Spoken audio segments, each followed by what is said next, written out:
অনু এসে আমার পাশে বসলো। আজ আমি অনুর অনেক কাছাকাছি গিয়ে বসলাম, বসে শুরু করে দিলাম গল্প। কেউ বলবে না আমরা ফ্রেন্ড, এমন আচরণ করছি যে আমরা যেন গার্লফ্রেন্ড বয়ফ্রেন্ড। খেয়াল করে দেখছি মিতু মনে হয় আমাদের এইভাবে দেখে তেলে আগুনে জ্বলে যাচ্ছে। একটু পরও অপুর কাছে এসে পাশে বসলো আর অপুর সাথে গল্প করতে লাগলো। যাক, তাহলে থিওরিটা কাজে লেগেছে। মনে মনে আমার কিছুটা হাসি পেল। মিতু, তুই খাল কেটে কুমির ডেকে আনতে বসেছিস, আর আমিও তোকে সেই কাজ করতে উৎসাহ দিয়ে যাব। স্যার আসলো এবং ক্লাস শুরু হয়ে গেল। ক্লাস শেষে বাসায় আসবো বলে অনুর সাথে কলেজ মাঠ দিয়ে হেঁটে আসছি। অনু বলল, আমায় বাসা অবধি এগিয়ে দেবে?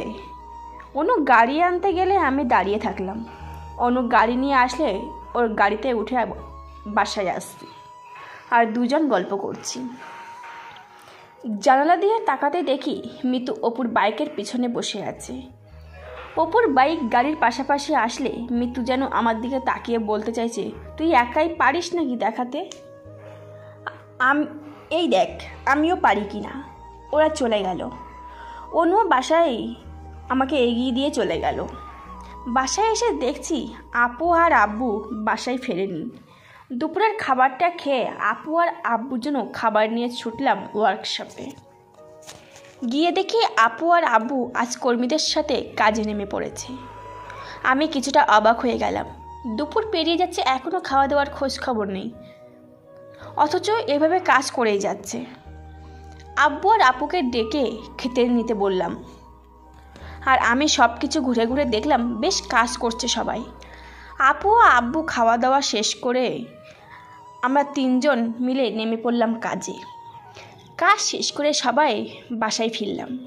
আজ আপু আর আব্বু অনেক ক্লান্ত, তাই আজকের রান্নাটা আমি সেরে ফেললাম।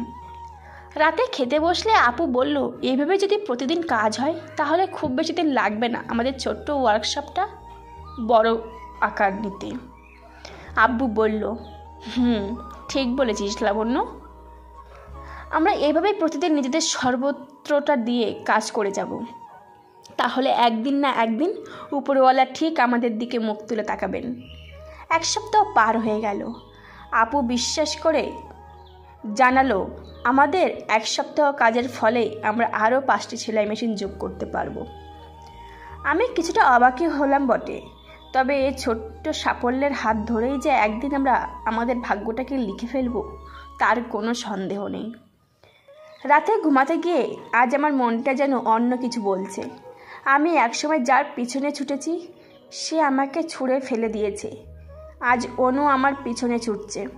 অনুকে দেখলে মনে হয় ও আমায় হয়তো অনেক কিছুই বলতে চায়, কিন্তু বলতে পারে না।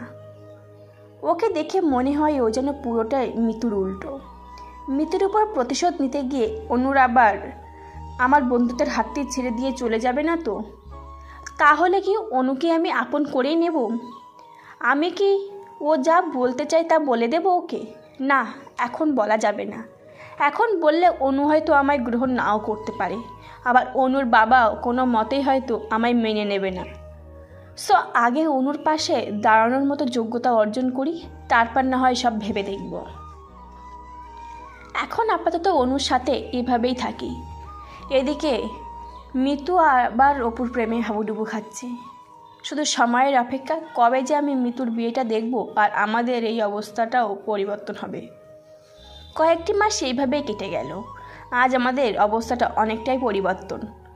বাড়ি পাল্টিয়েছি, একটা গাড়িও হয়েছে আমাদের অবস্থাটা মোটামুটি ভালো হয়েছে, তবে এখনও অনেক কিছুই হতে বাকি রয়ে গিয়েছে। আমার অনার্স প্রথম বর্ষ পরীক্ষার কয়েকদিন পর, তাই মন দিয়ে পড়াশোনা শুরু করে দিলাম। রাত ভোর পড়াশোনার পাশাপাশি অনুর সাথে ভালোই চ্যাটিংও চলে। পরীক্ষা চলে এলো, এক পর্যায়ে পরীক্ষা শেষও হয়ে গেল। শেষ পরীক্ষার দিন আমি আর অনু আসছি। অপু আমাদের ডেকে নিয়ে বলল, আয় সবাই আজকে মিলে ঘুরতে যায়। আমি না করলাম। অপু বলল, আচ্ছা আজ তাহলে আবার সবাই কলেজে ওই পুরনো চাওয়ালার দোকানের সামনে যাই, চাও খাওয়া হবে আর আড্ডাও দেওয়া যাবে। আচ্ছা আমরা আসবো তাহলে বলে বাসায় চলে আসলাম। বাসায় এসে খাবার টেবিলে বসলাম। আপু একে একে রান্নাঘর থেকে খাবার নিয়ে আসছে। কেউ যেন দরজার কলিং বেলটা বাজাতেই আপু আমাকে গিয়ে দেখতে বলল।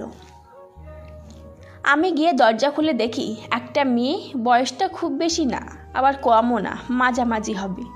কে আপনি আর কি চাই? উনি মাথাটা নিচু করে বলল, বাবা আমি তোর সৎমা।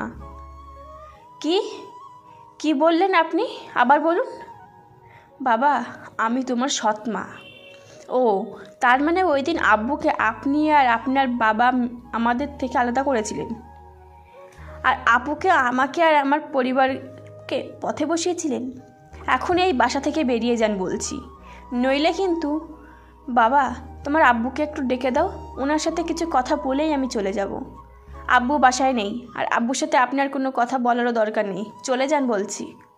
কি হয়েছে ভাই? বলে আপু এসে ওনার সব কথা শুনে বাসার ভিতরে আসতে বলল।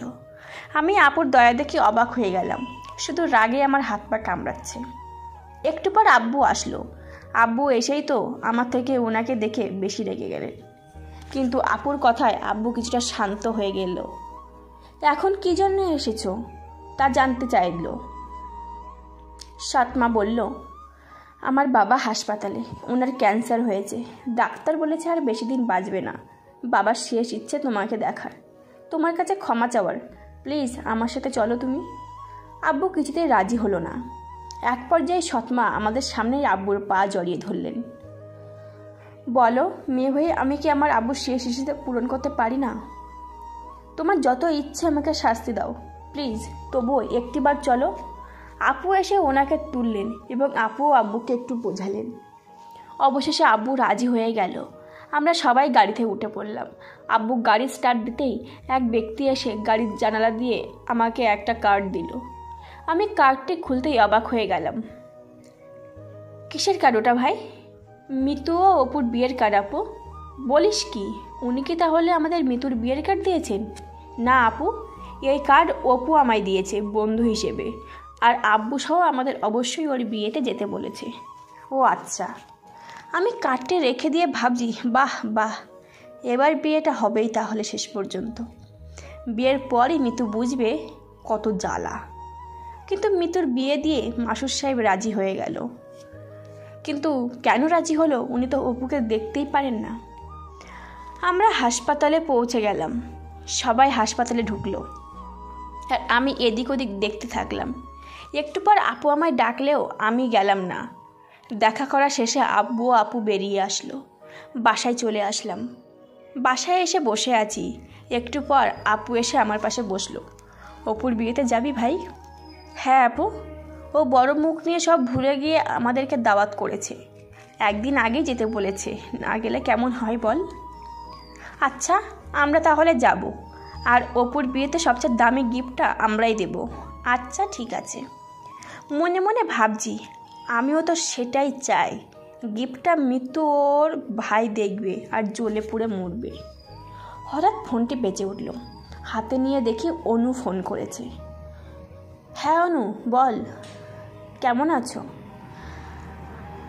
আমরা মিতুর বিয়ে শপিং করতে যাচ্ছি, তুমি আসবে? না অনু, যাও তোমরা। আচ্ছা বলে অনু ফোনটা রেখে দিল। একটা কথা বলবো ভাই? বল।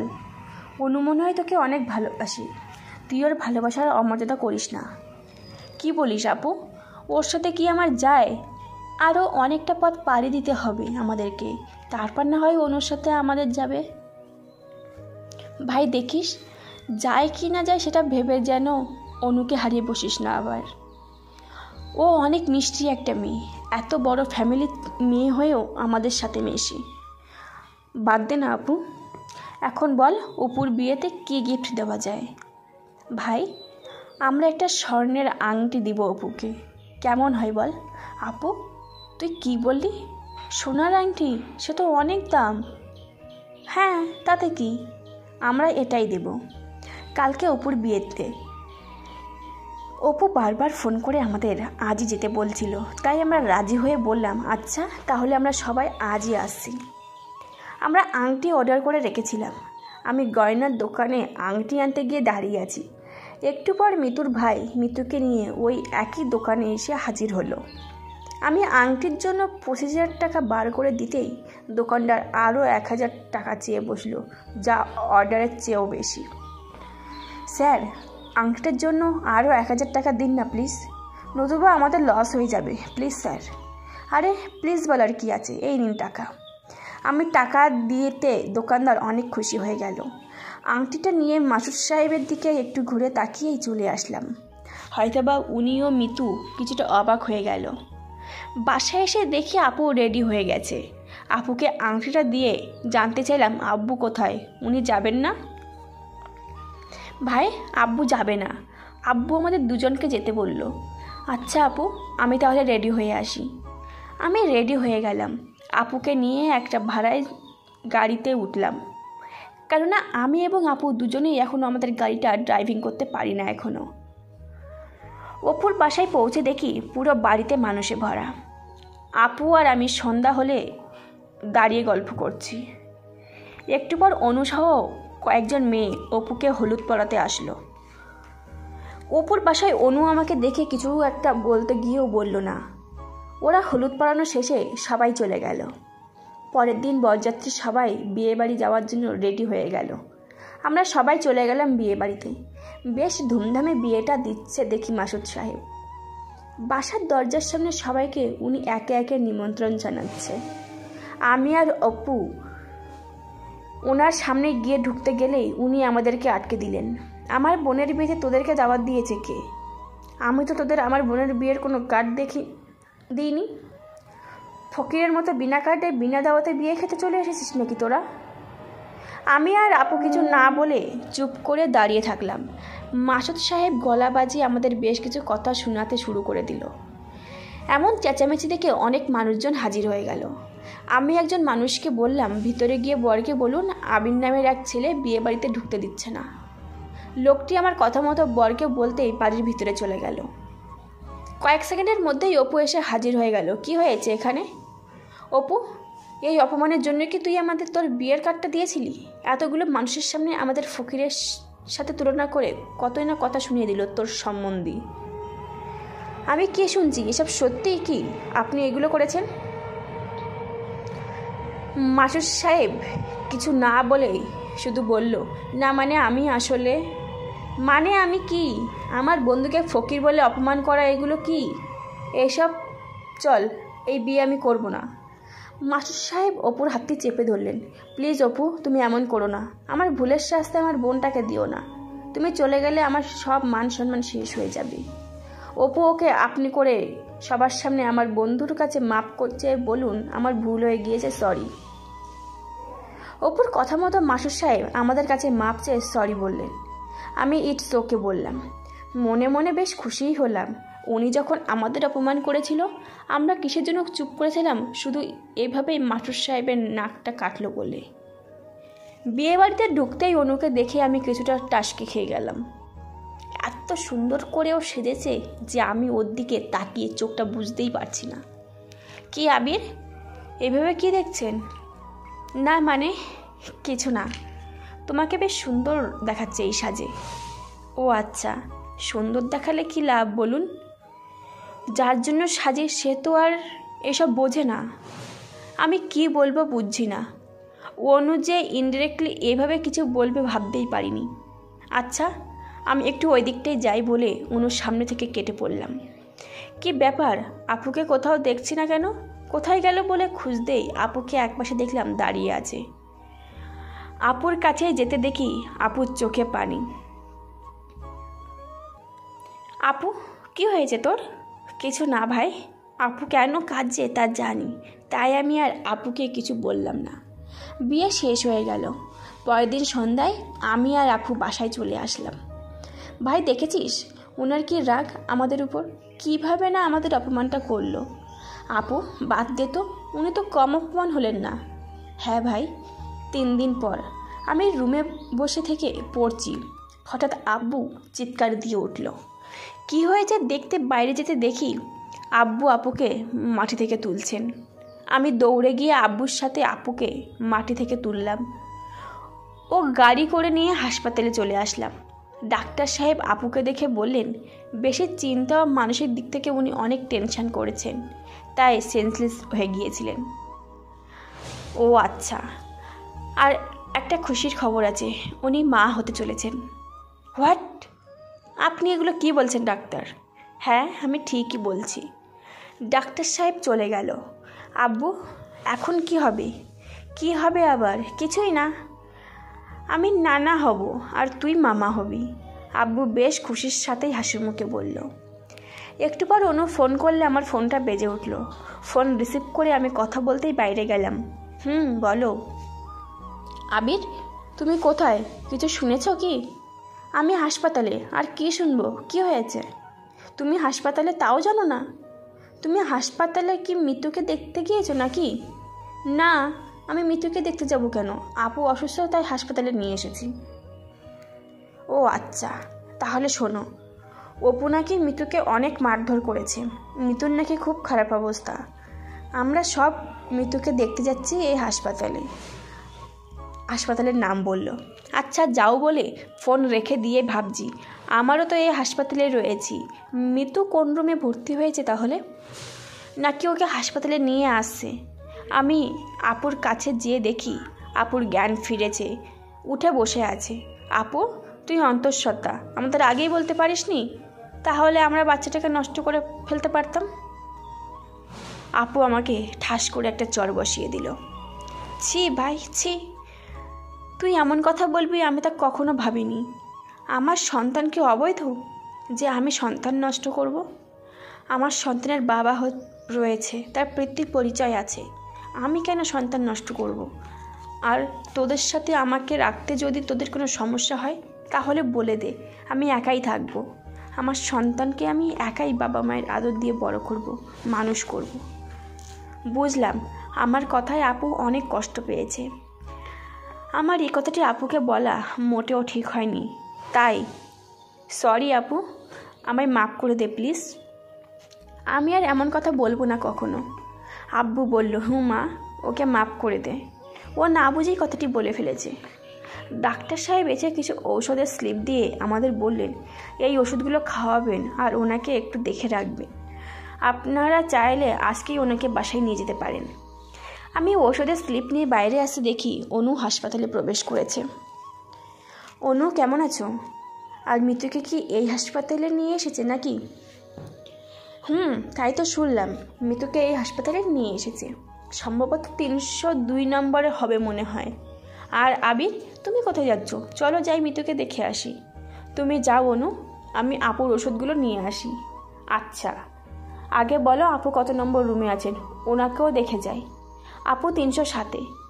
আমি আসি, তুমি যাও বলে চলে আসছি। আর ভাবছি মৃত্যুকে দেখতে না গেলে হয় নাকি? মৃত্যুকে তো আমি অবশ্যই দেখতে যাব। আজ আমার যেমন কষ্টের দিন ঠিক তেমনও খুশিরও দিন। যা চেয়েছিলাম কিছুটা হলেও তা হয়েছে। মৃত্যুকে দেখব আর মনের ভাষায় বলবো যে দেখ আজ কেমন লাগে। ওষুধ নিয়ে চলে আসলাম। আমি রুমে ঢুকতেই খেয়াল করে দেখলাম আপু চোখের ভাষায় অনুকে কেন্দ্র করে আব্বুকে কী যেন বোঝাচ্ছে। আব্বু যেন অনুর দিকে চেয়ে আছে। কী ব্যাপার অনু, মৃত্যুকে দেখতে যাওনি? না আবির, এখনও যাইনি, তোমার সাথে যাব বলে বসে আছি। মৃত্যুকে দেখতে যাওয়ার কথা শুনে আপু জানতে চাইল মৃত্যুকে দেখতে যাবে মানে কি? আমি কিছু বলার আগেই অনু সব বলে দিল। কাল রাতে মৃত্যুকে অপু নাকি অনেক মারধর করেছে। মৃত্যুকে ওর ভাই এই হাসপাতালে ভর্তি করেছে, তাই মৃত্যুকে দেখতে যাব। আপু বলো কি, মৃত্যুকে অপু এত মারধর করেছে যে হাসপাতালে ভর্তি করেছে? তাতে কি হয়েছে? বেশ হয়েছে। অপু ভাই গুড জব, মনে মনে বললাম আর কি। আপু অনেক মারধর করেছে, অনু বলে উঠল। ও চলো তাহলে তোমাদের সাথে আমিও মৃত্যুকে দেখতে যাব। যার জন্য মাসুদ ভাইয়া আপুকে ডিভোর্স দেওয়ার জন্য ডিভোর্স পেপারে সই করেছেন, অথচ আপু তাকেই দেখতে যাবে শুনে আমার কিছুটা অবাকই হয়ে গেলাম। আপু আসলে এতটা ক্ষমাশীল। আপুর মনটা যেন খুবই নরম। আপু তুই পরে দেখতে যাবি, এখন রেস্ট নে, তোর শরীরটা অসুস্থ। আমি আর অনু যাচ্ছি। আব্বু আপুকে দেখে রেখো বলেই চলে আসলাম মৃত্যুকে দেখতে। আপু, অনু ও আমাকে দেখতে যেতে আবারও আব্বুকে যেন ইশারায় কিছু একটা বলল। আব্বু ও আপু দুজনেই মুচকি হাসলো। যাক, চলে আসলাম মিতুকে দেখতে। বেডে মিতু ও মিতুর পাশে একজন নার্স দাঁড়িয়ে আছে। আমি এদিক সেদিক তাকিয়ে দেখলাম কোথাও আমার এক্স দুলাভাই আছে কি না। না, কোথাও নেই দেখছি। যাক, তাহলে এবার যা দেখতে এসেছি তা ভালো করে দেখা যাক। মিতুকে কতটা এবং কিভাবে মেরেছে দেখতে ব্যস্ত হয়ে গেলাম। মিতুর এক হাতে ব্যান্ডেজ, গাল দুটো লাল, আর গলার নিচে হালকা মনে হচ্ছে পুরানো দাগ।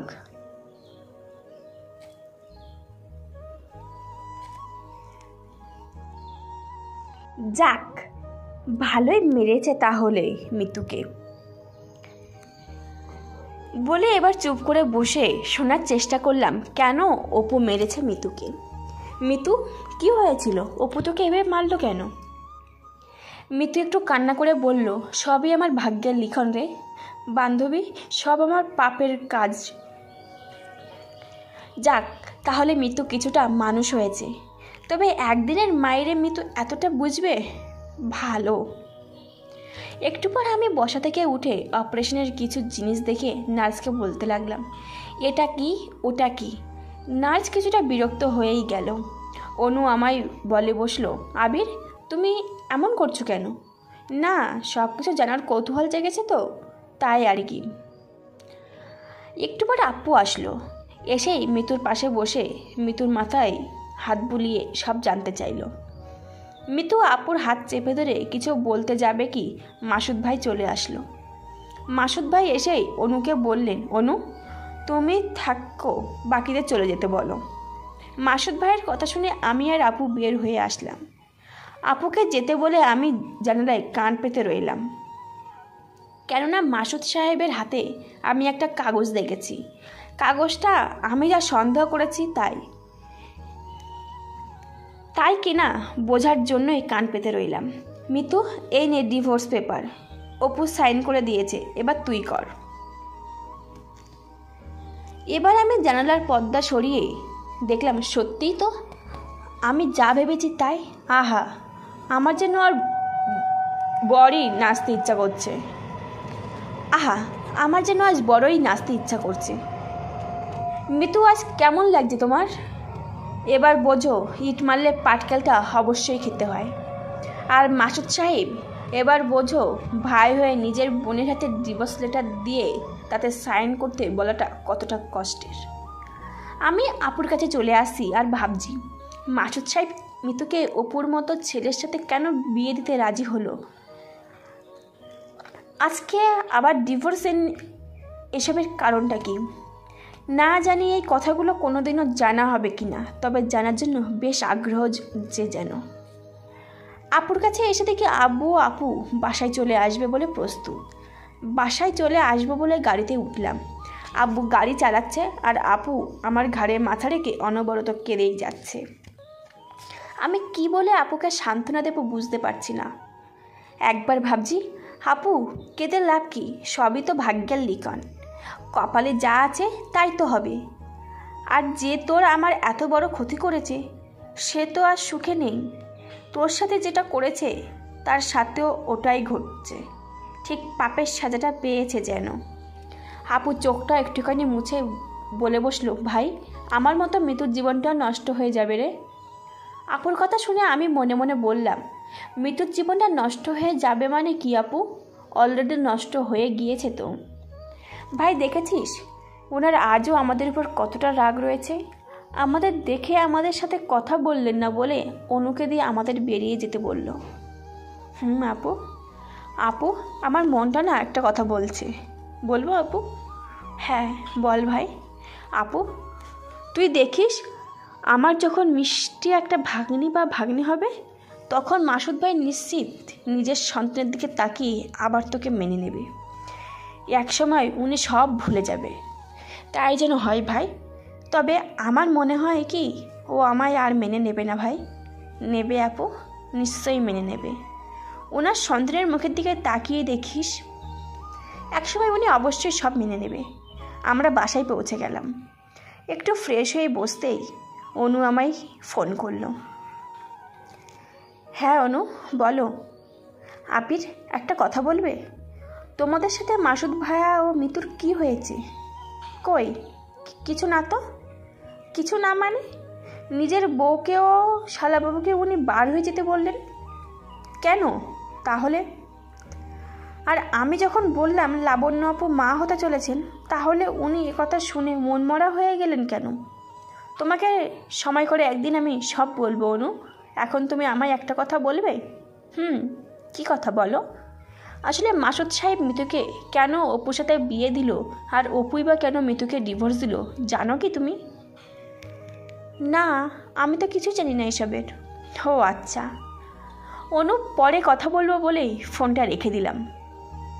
রাতে খাওয়া দাওয়া সেরে ঘুমিয়ে পড়লাম।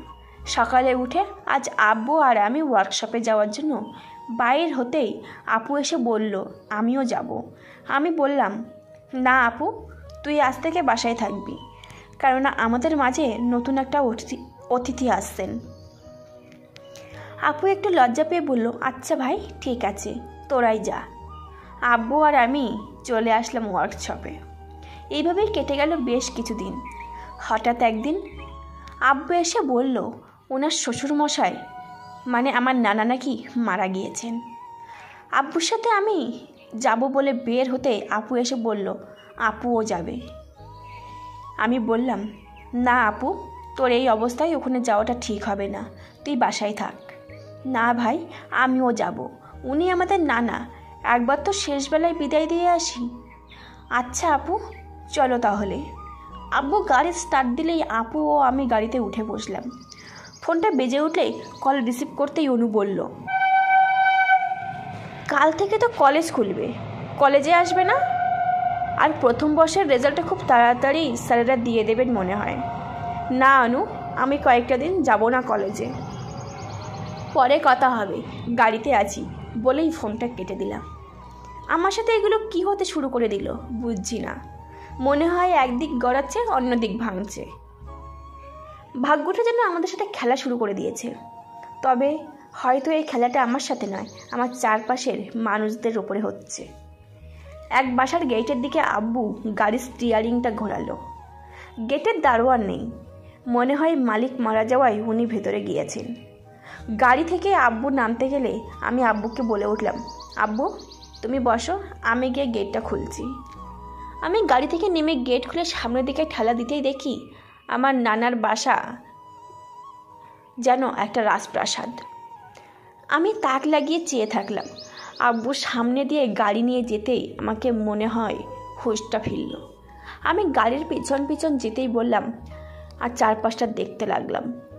বাসার ভিতরে ঢুকে দেখি একটা মরা বাড়িতে যতটা মানুষ থাকে তার তুলনায় অনেকটা কম। দুই একজন কান্না করছেন।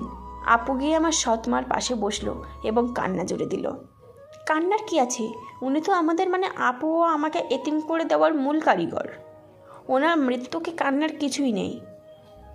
আপু যেন একটু বেশিই আবেগপ্রবণ। বাসার দুইজন দারোয়ান, একজন কাজের মানুষ আমাকে এসে সব ব্যবস্থা মানে কাফনের কাপড়, কবর এগুলোর ব্যবস্থা করতে বলল। যাই হোক, উনি তো মারাই গেছেন, ওনার উপর রাগ পুষে রেখে কী লাভ? তার চেয়ে ওনাকে মাপ করে দেওয়াই ভালো হবে। যাই, সব ব্যবস্থাটা করি। সব আয়োজন শেষের দিকে। এখন নানাকে বাসা থেকে খাটিয়ায় করে বার করে আনার পালা। আমরা যখন খাটিয়া নিয়ে বাসার ভিতরে গেলাম তখন যেন কান্নার ঢোল পড়ে গেল চারিদিকে। বুঝলাম আসলে একটা মানুষ মারা গেলেও বাসার ভিতরে যতক্ষণ থাকে ততক্ষণ যেন মনে হয় উনি বাসার আশেপাশেই হয়তো আছে, কিন্তু এই খাটিয়া যেন মানুষটাকে চিরজীবনের মতো বাসা থেকে বাইরে নিয়ে যায়। এর জন্যই সবাই হয়তো এখন কান্নায় ফেটে পড়েছে। খাটিয়া নিয়ে যাওয়ার সময় শেষ, সব কিছুই শেষ করে আবার নানার বাসায় ঢুকলাম। আমার সৎমার পাশেই আপুসহ বেশ কিছু মহিলা আছেন। অনেকেই কান্না করছেন, কেউ বা তাদেরকে সান্ত্বনা দিচ্ছেন। আমি গিয়ে একটু দূরে একপাশে বসলাম। খেয়াল করে দেখছি আমার সৎমা আমার দিকে অপলক দৃষ্টিতে বারবার তাকাচ্ছে। হয়তো ওনার চোখের ভাষা আমায় কিছু বলতে চাচ্ছে।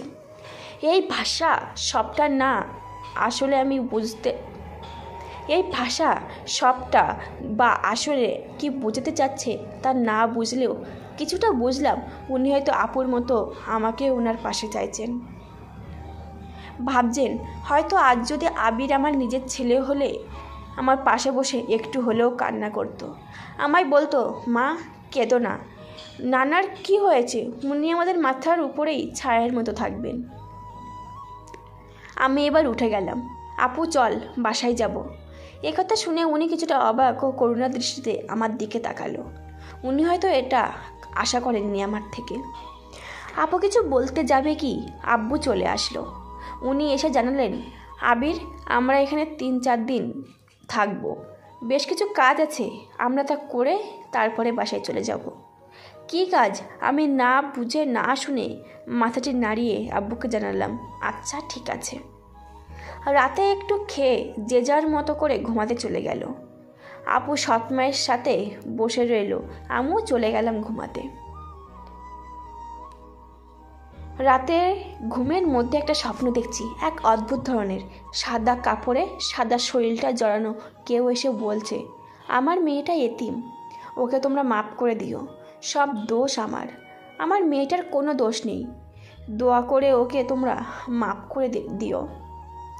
কে সেই ব্যক্তি যে স্বপ্নের মধ্যে এসে এসব বলছে? তার মুখটি স্পষ্ট না দেখতে পেলেও বুঝলাম এটা হয়তো আমার নানা। একটু পর আমার ঘুমটা ভেঙে গেল। বিছানায় উঠে বসলাম। ঘড়িতে তাকিয়ে দেখি সময় ভোর 5টা বাজে।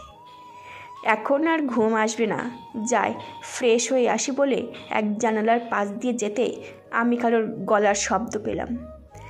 এত ভোরে কে কথা বলছে? রাতে ঘুমায়নি নাকি? কৌতূহলবশত জানালা দিয়ে তাকিয়ে দেখতে জানালার পাশে গেলাম। জানালা দিয়ে তাকিয়ে দেখি আপু ঘুমাচ্ছে, পাশেই আমার সৎ মা ও আব্বু বসে আছেন, আব্বুর হাতে একটা কাগজ টাইপের কিছু। আব্বু বলছে আমার যা কিছু আসে সব তো আবির ও লাবণ্যেরই, আর এই দলিল দিয়ে কি হবে? তোমার আব্বু তো এই দলিলে সব কিছু ওদের দুজনের নামেই লিখে দিয়ে গিয়েছেন, আবার তুমি লিখে দিয়েছো। আমি এগুলো দিয়ে কী করব? বরং আমার সব কিছু ওদেরকে লিখে দেব, এটা রাখো, ওরা ঘুম থেকে উঠলে সকালে ওদেরকে সব বুঝিয়ে দিও। আমার আব্বুর বুকে মাথা রেখে একটু কান্না করতে করতেই আব্বুকে বলল আমার সৎ মা, ওরা অনেক ভালো, দেখো একসময় দুজনেই তোমায় মা বলে ডাকবে, ওদের মায়ের আসনে তোমাকে বসাবে। আমি এবার চলে আসি, তার মনে মনে বলছি জানি না আমাদের মায়ের আসনে বসাতে পারবো কিনা, তবে আমার সৎ নিঃসন্দেহে ভালো মানুষ, তা বুঝতে আর বাকি রইল না। এতদিন ওনার প্রতি আমার যে ধারণা ছিল তা আজ ভুলে পরিণত হয়েছে। হয়তোবা আমার নানাই আব্বুকে ফাঁসিয়েছিল ওনার মেয়েকে বিয়ে করার জন্য, কিন্তু আসলে কি এমন বিষয়টা তা আমার সত্য জানা নেই। হয়তো কোনোদিন জানতেও পারবো না, কেননা এই জানার জন্য এমন প্রশ্ন আমি ছেলে হয়ে বাবাকে করতে পারি না। তবে না ও সৎ মা যে, আপু আমাকে এই বিশাল সহায় সম্পত্তি সব কিছু লিখে দিয়ে গেছেন, ভাবতেই আমার যেন কেমন অবাক লাগছে। ফ্রেশ হয়ে আবার রুমে গিয়ে একটু শুয়ে পড়ে ভাবছি আমার নানা সব কিছু আমাদেরকে লিখে দিয়েছেন কেন? তাহলে কি ওনার আর কোনো ছেলে মেয়ে নেই? উনি আমার শুধু ওনার একটাই মেয়ে। একটু পর আপু এসে আমায় ডেকে বলল ভাই আব্বু ডাকছে তোকে। আপু তোর এই অবস্থায় একটু চলাফেরা কম কর বলে আব্বুর রুমে গেলাম। আমার সাথে আপুও গেল। আমার সাথে আপু এসে বসলো। বসে দেখি আমার সৎ মা আমার দিকে তাকিয়ে আছে, চোখের পাতাই যেন ফেলছে না। ওনার মুখটা বলছে উনি যেন এই পৃথিবীর সব থেকে মিষ্টি ডাক মা ডাকটি আমার মুখ থেকে একবার হলেও শুনতে চাইছেন। আব্বু বলে উঠল শোনো আবির, তোমার নানার মৃত্যুর জন্য আমরা 4 দিনের দিন খাওয়া দাওয়ার আয়োজন করব, তাই তোমার সাথে আলোচনা করতে ডেকে পাঠিয়েছি। আচ্ছা আব্বু, এবার বুঝলাম আব্বু কেন কাল বাড়িতে না যেয়ে বলল আমাদের কিছু কাজ আছে। আমার সৎমা ওই রাতের কাগজটি আমায় বের করে দিল। আমি যদিও জানতাম এটা কিসের কাগজ আর কেনই বা দিলেন, তবুও জানতে ছিলাম এটা কি আর কিসের কাগজ এটা? আমার আব্বু মানে তোমার নানা ওনার সব সহায় সম্পত্তি তোমাকে আর তোমার আপুকে লিখে দিয়ে গেছেন, এবং আমিও সব কিছু তোমাদের নামে লিখে দিয়েছি। আজ থেকে এই সব কিছু তোমাদের, এই সব কিছুর দলিল এটা বাবা নাও তুমি। আমার সৎমার কথা শুনে আমি বুঝতে পারছি না আমি এসব স্বপ্ন দেখছি নাকি সব সত্যি।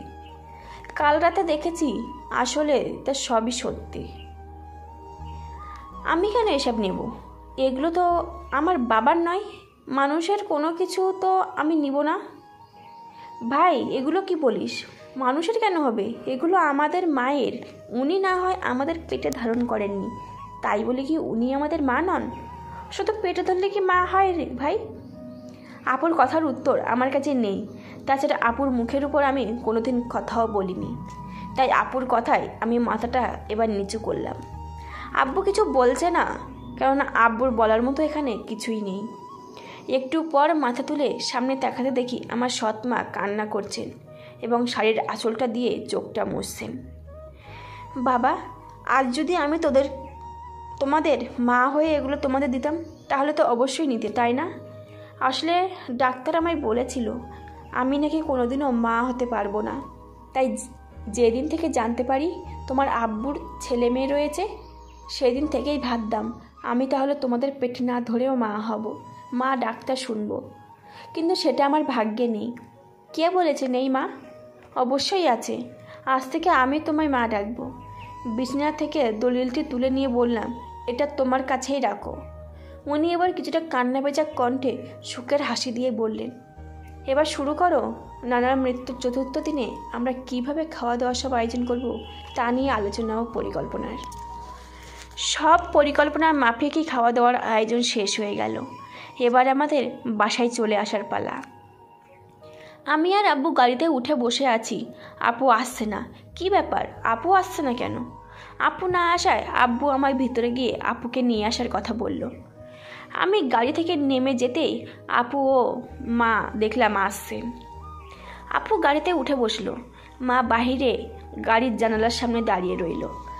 আব্বু গাড়ি স্টার্ট দিতেই আপু আব্বুকে গাড়ি বন্ধ করতে বললেন। ভাই একটা কথা বলি।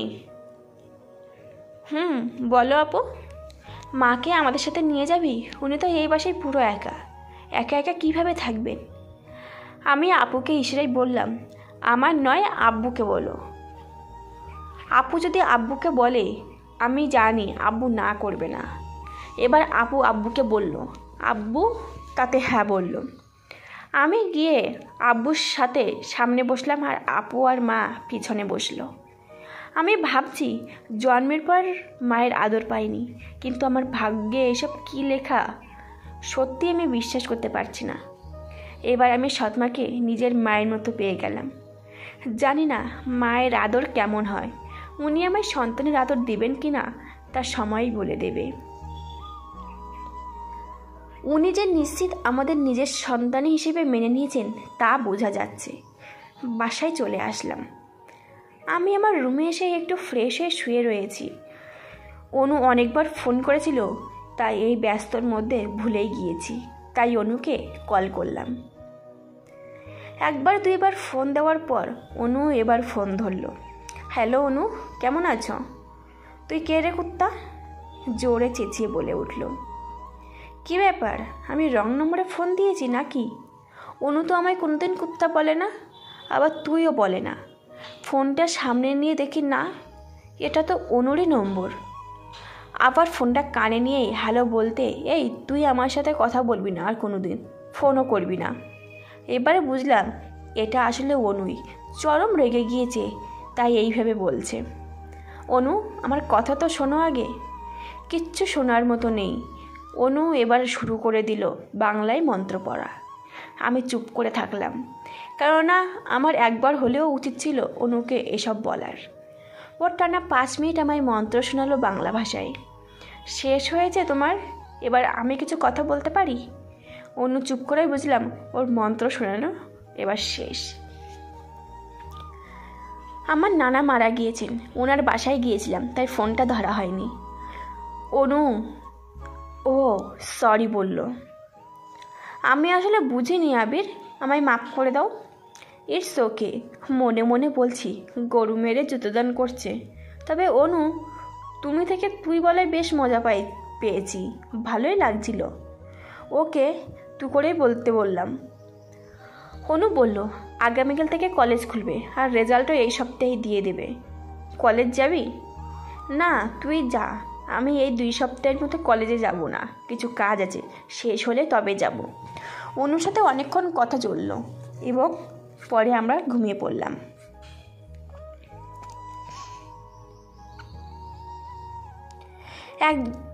এতদিন পর্যন্ত প্রতিদিন সকালে ঘুম ভাঙত আপুর ডাকে, নয় অনুর ফোনে, কিন্তু আজ ঘুম ভাঙল আমার সৎ মায়ের ডাকে। ওঠো, অনেক বেলা হয়েছে। আমি উঠে কফির মগটি হাতে নিলাম। উনি আমার বিছানা পুরো ঘরটা গুছাতে লাগলেন। কফির মগে চুমুক দিতে আর স্বাদটা একটু অন্যরকম লাগছে। প্রতিদিন আপু না হয় আব্বু কফি বানায়, আজ মনে হয় মা বানিয়েছে। তবে কফির স্বাদটা নিয়ে বুঝলাম আব্বু কেন এত সুন্দর রান্না পারেন। মা থাক না, এগুলো আমি গুছিয়ে নিব, আপনি যান। একটা কথা বলবো বাবা, আমাকে আপনি করে নয়, তুই না হয় তুমি করেই বলো। আচ্ছা তুমি করে বলবো, কিন্তু কি হলো বলো। আমাকেও যে একটু আগে তুমি করে বলা হলো, তা বলা যাবে না, তুই করে বলতে হবে, তুই। আচ্ছা আচ্ছা ঠিক আছে, তাই বলবো। কিছুক্ষণ কথা হওয়ার পর উনি বাইরে গেল। আসলে মায়ের আদরটা কী জিনিস তা আমি আজ একটু বুঝলাম। সত্যি নিজের মায়ের আদর না পেয়ে এমন একজন সৎ মায়ের কাছে এমন মায়ের আদর পাবো তা আমি কোনো দিনও ভাবিনি। আমি উঠে ফ্রেশ হয়ে সকালের খাবার খেতে টেবিলে গেলাম। মা সব দিচ্ছিল। চেয়ারে বসে সামনে তাকাতে দেখি আপু একটা চিৎকার করলো। মা ও আমি দৌড়ে আপুর কাছে যেতেই মা বলল, তাড়াতাড়ি গাড়ি বার কর, লাবণ্যকে হাসপাতালে নিতে হবে, ও মা হতে চলেছে। আব্বু চেঁচামেচি শুনে দৌড়ে আসলো এবং গাড়ি বার করলো। আপুকে নিয়ে হাসপাতালে চলে গেলাম। ডাক্তার আপুকে অপারেশনের জন্য ভেতরে নিয়ে গেল। আমি, আব্বু আর মা বাইরে বসে রইলাম। কিছুক্ষণ পর ডাক্তার বের হয়ে বলল, অপারেশন সাকসেস। মা ও ছেলে দুজনেই ভালো আছে। ভিতরে গিয়েই সবার আগে আমি ভাগ্নিকে কোলে তুলে নিলাম। মামা দেখি পুরাই রাজকুমার আর পুরো মাসুদ ভাইয়ের কপি। হাই রে ভাগ্নে, হাই ভাগ্নে বলায় আমার শরীরে সব কাপড় নষ্ট করে দিল, আমার শার্টে দিল হিসু করে। মা এসে ভাগ্নেকে নিয়ে বলল, তুই যা, জামাটা একটু ধুয়ে আয়। জামাটা একটু ধুয়ে ফেলার জন্য ওয়াশরুমে যেতেই অনু ফোন করলো। এক হাতে জামাটি ধুচ্ছি, অন্য হাতে কলটি রিসিভ করে অনুকে হ্যালো বললাম। আবির তুমি কোথায় আছো?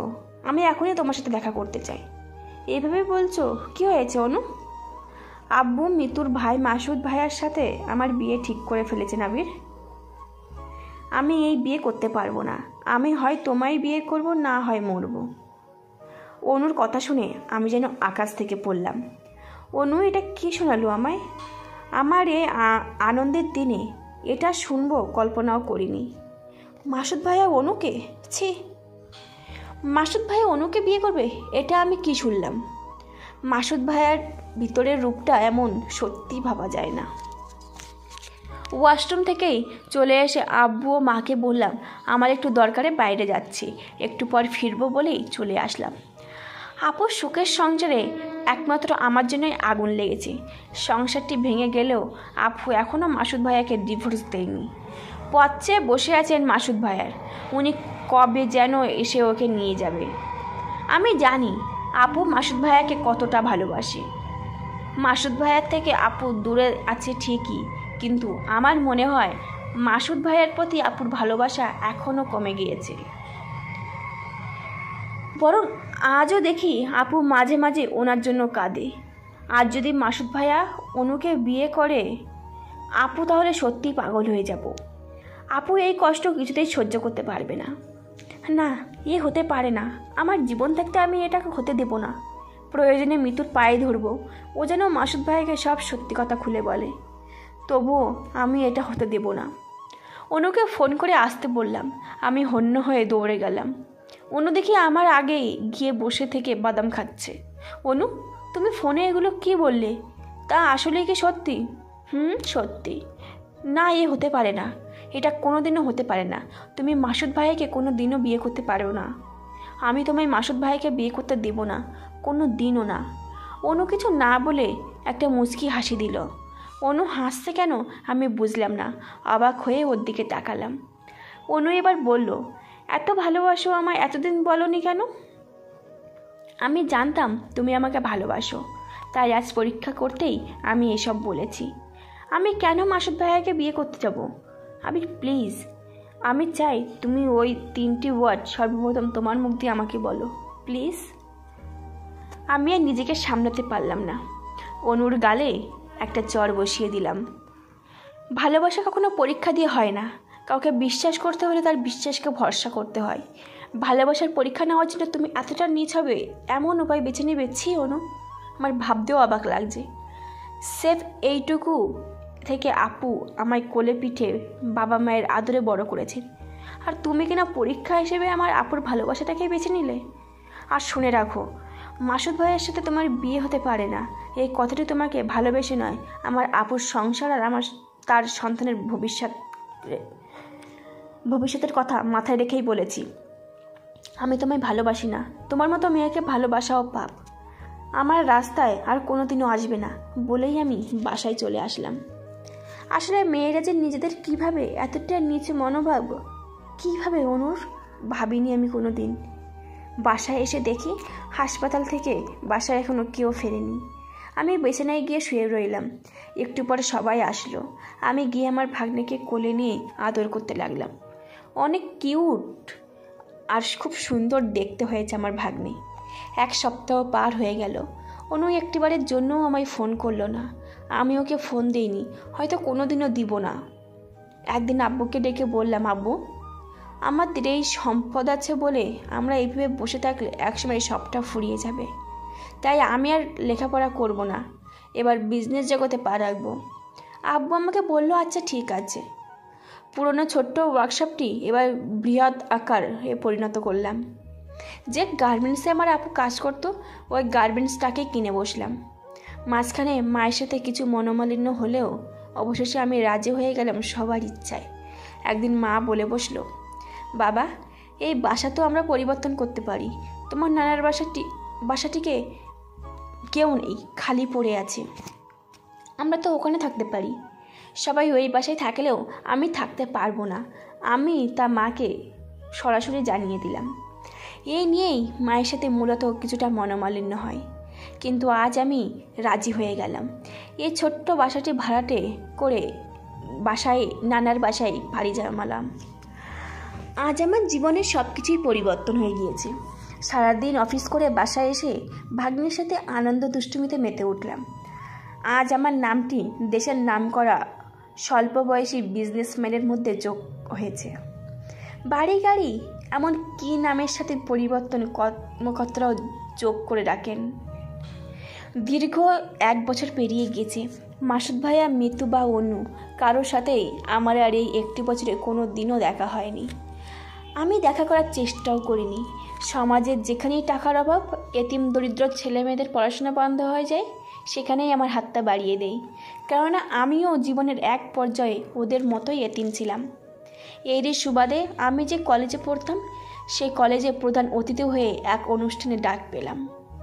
সমাজের অত দরিদ্র এতিম মানুষদের সাহায্য করার জন্য কলেজে একটা ক্লাব খুলবে, মূলত তার জন্যই অনুষ্ঠানের আয়োজনটা করা হয়েছে। আমি ওদের ডাকে সাড়া দিলাম এবং যাব বলেই জানিয়ে দিলাম। ভাবতেও যেন অবাক লাগছে, মানুষের ভাগ্যে কি লেখা আছে তা আসলে বলা অনেক কষ্ট। আজ যে কলেজে পড়তাম, একসময় সেই কলেজেরই এক অনুষ্ঠানে আমি প্রধান অতিথি হয়ে যাচ্ছি। আমার ভাগ্নে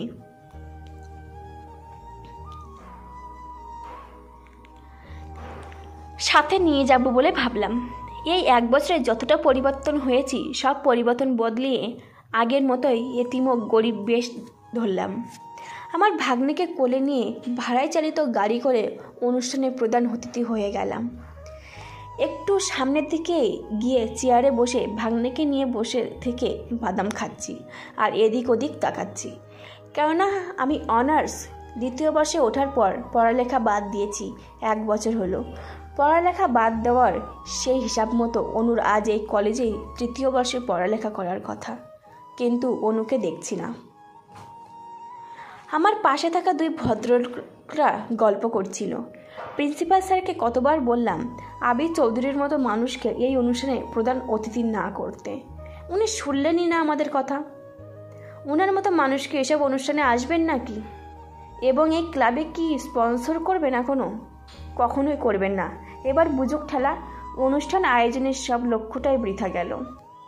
মাঝখান থেকে শুধু শুধু এতগুলো টাকা নষ্ট হয়ে গেল। আর মাত্র 5 মিনিট সময়, অনুষ্ঠান বাকির এখনও। প্রধান অতিথি আবির চৌধুরী আসেনি। ফোন দিলে ফোনও ধরছেন না।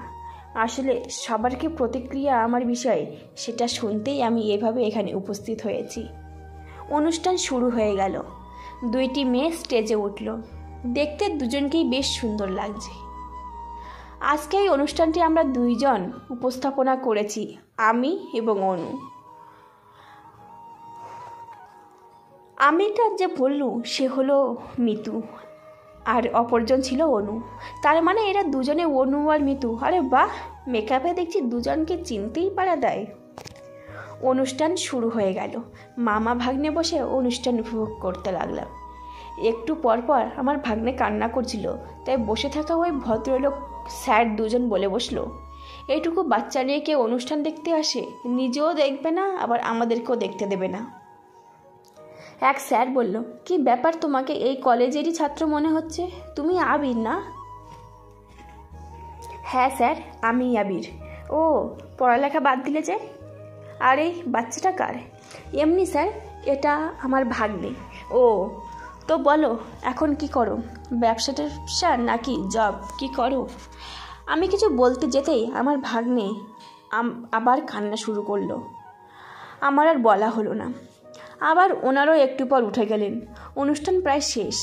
একটা যৌথ নাচটি দিয়েই অনুষ্ঠানটি শেষ হবে এবং নাচবে উপস্থাপক অনু এবং মিতু। বেশ ভালো নাচ করলো দুজনে।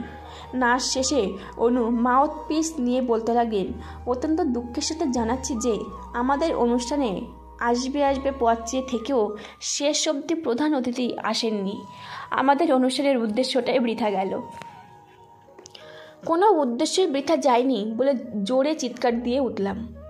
আমি ভাগ্নেকে কোলে নিয়ে স্টেজের দিকে যেতে লাগলাম। ভাগ্নেকে নিয়ে স্টেজে উঠলাম। আমাকে দেখে অনু চুপ হয়ে গেল। মিতু বলে উঠল, আরে তুই এখানে কেন? প্রিন্সিপাল বললেন, কে আপনি? আমি আর কেউ নই, যাকে এই অনুষ্ঠানে প্রধান অতিথি করে ফোন ও চিঠিতে দাওয়াত করেছিলেন। আমি সেই আবির চৌধুরী। এবার মাউথ পিসটা হাতে নিলাম। সামনে খেয়াল করে দেখলাম মিতুর ভাইসহ বেশ কিছু পুলিশ এই অনুষ্ঠানে উপস্থিত হয়েছেন। আমি এবার সবার উদ্দেশ্যে কিছু কথা বলতে লাগলাম। আপনারা ভাবছেন আমি এখানে কেন এসেছি আর আমার কোলে এটা কে, তাই তো? আসলে আমাকে কে কীভাবে দেখে তাই দেখার জন্য এসেছি। আর এই ছেলেটি আপনারা যে কাজ করতে বা উদ্দেশ্য নিয়ে ক্লাব খুলেছেন তারই একটা অংশ। ওর বাবা থেকেও নেই, আজ জন্মের 1 বছর, তবুও ওর বাবার মুখটি দেখেনি। ও এতিম, ও আমার ভাগ্নে। আর মজার বিষয় হলো এই স্টেজেই ওর ফুপু ও স্টেজের সামনে দাঁড়িয়ে আছেন ওরই জন্মদাতা বাবা। সবাই ভাবছে আমি কোথা থেকে এসে এসব কি বলছি। সবাই যাতে বিষয়টা মনোযোগ সহ শুনে ও বিশ্বাস করে, তাই পকেট থেকে 1 লাখের নগদ একটা বান্ডিল ও আরও 1 লাখের একটা চেক সই করে প্রিন্সিপাল স্যারের হাতে দিয়ে বললাম, এই ক্লাবের যত কাজ দ্রুত শুরু করে দিন। সবাই অবাক হয়ে হাততালি দিয়ে উঠল। এবার আপনাদের উদ্দেশ্যে আমি কিছু বলতে চাই, আপনারা যদি আমায় সময় দেন। সবাই বলল, বলুন, আমরা শুনব। আজ এখানে অনেক মেয়েই উপস্থিত আছে, তাদের উদ্দেশ্যে করে এক নিষ্ঠুর বাবার কাহিনী বলবো। আপনাদের 10 মিনিট শুনবেন কি? সবাই শুনতে চাইলে বলতে লাগলাম। ধরুন আপনার একটা মেয়ে বেস্ট ফ্রেন্ড আছে, তার একটা বিএফ আছে যে এতটাই খারাপ যে অনেক মেয়ের সাথে সম্পর্কে জড়িয়ে আছে, রুম ডেট অবধি করেছে। আপনি সব জানেন যে আপনার বেস্ট ফ্রেন্ডটি এমন একটা ছেলের সাথে সম্পর্কে জড়িয়ে গেছে। এই অবস্থায় আপনি বা আপনারা কি করবেন? নিশ্চয়ই তাকে বোঝাবেন, বাধা দেবেন। তাতে যদি কাজ না হয় তাহলে কি করবেন? কেউ কেউ বলে বসলো, আমি হলে তাকে আমার বেস্ট ফ্রেন্ড থেকে রিমুভ করে দিয়ে বলবো, আমি চললাম বন্ধু।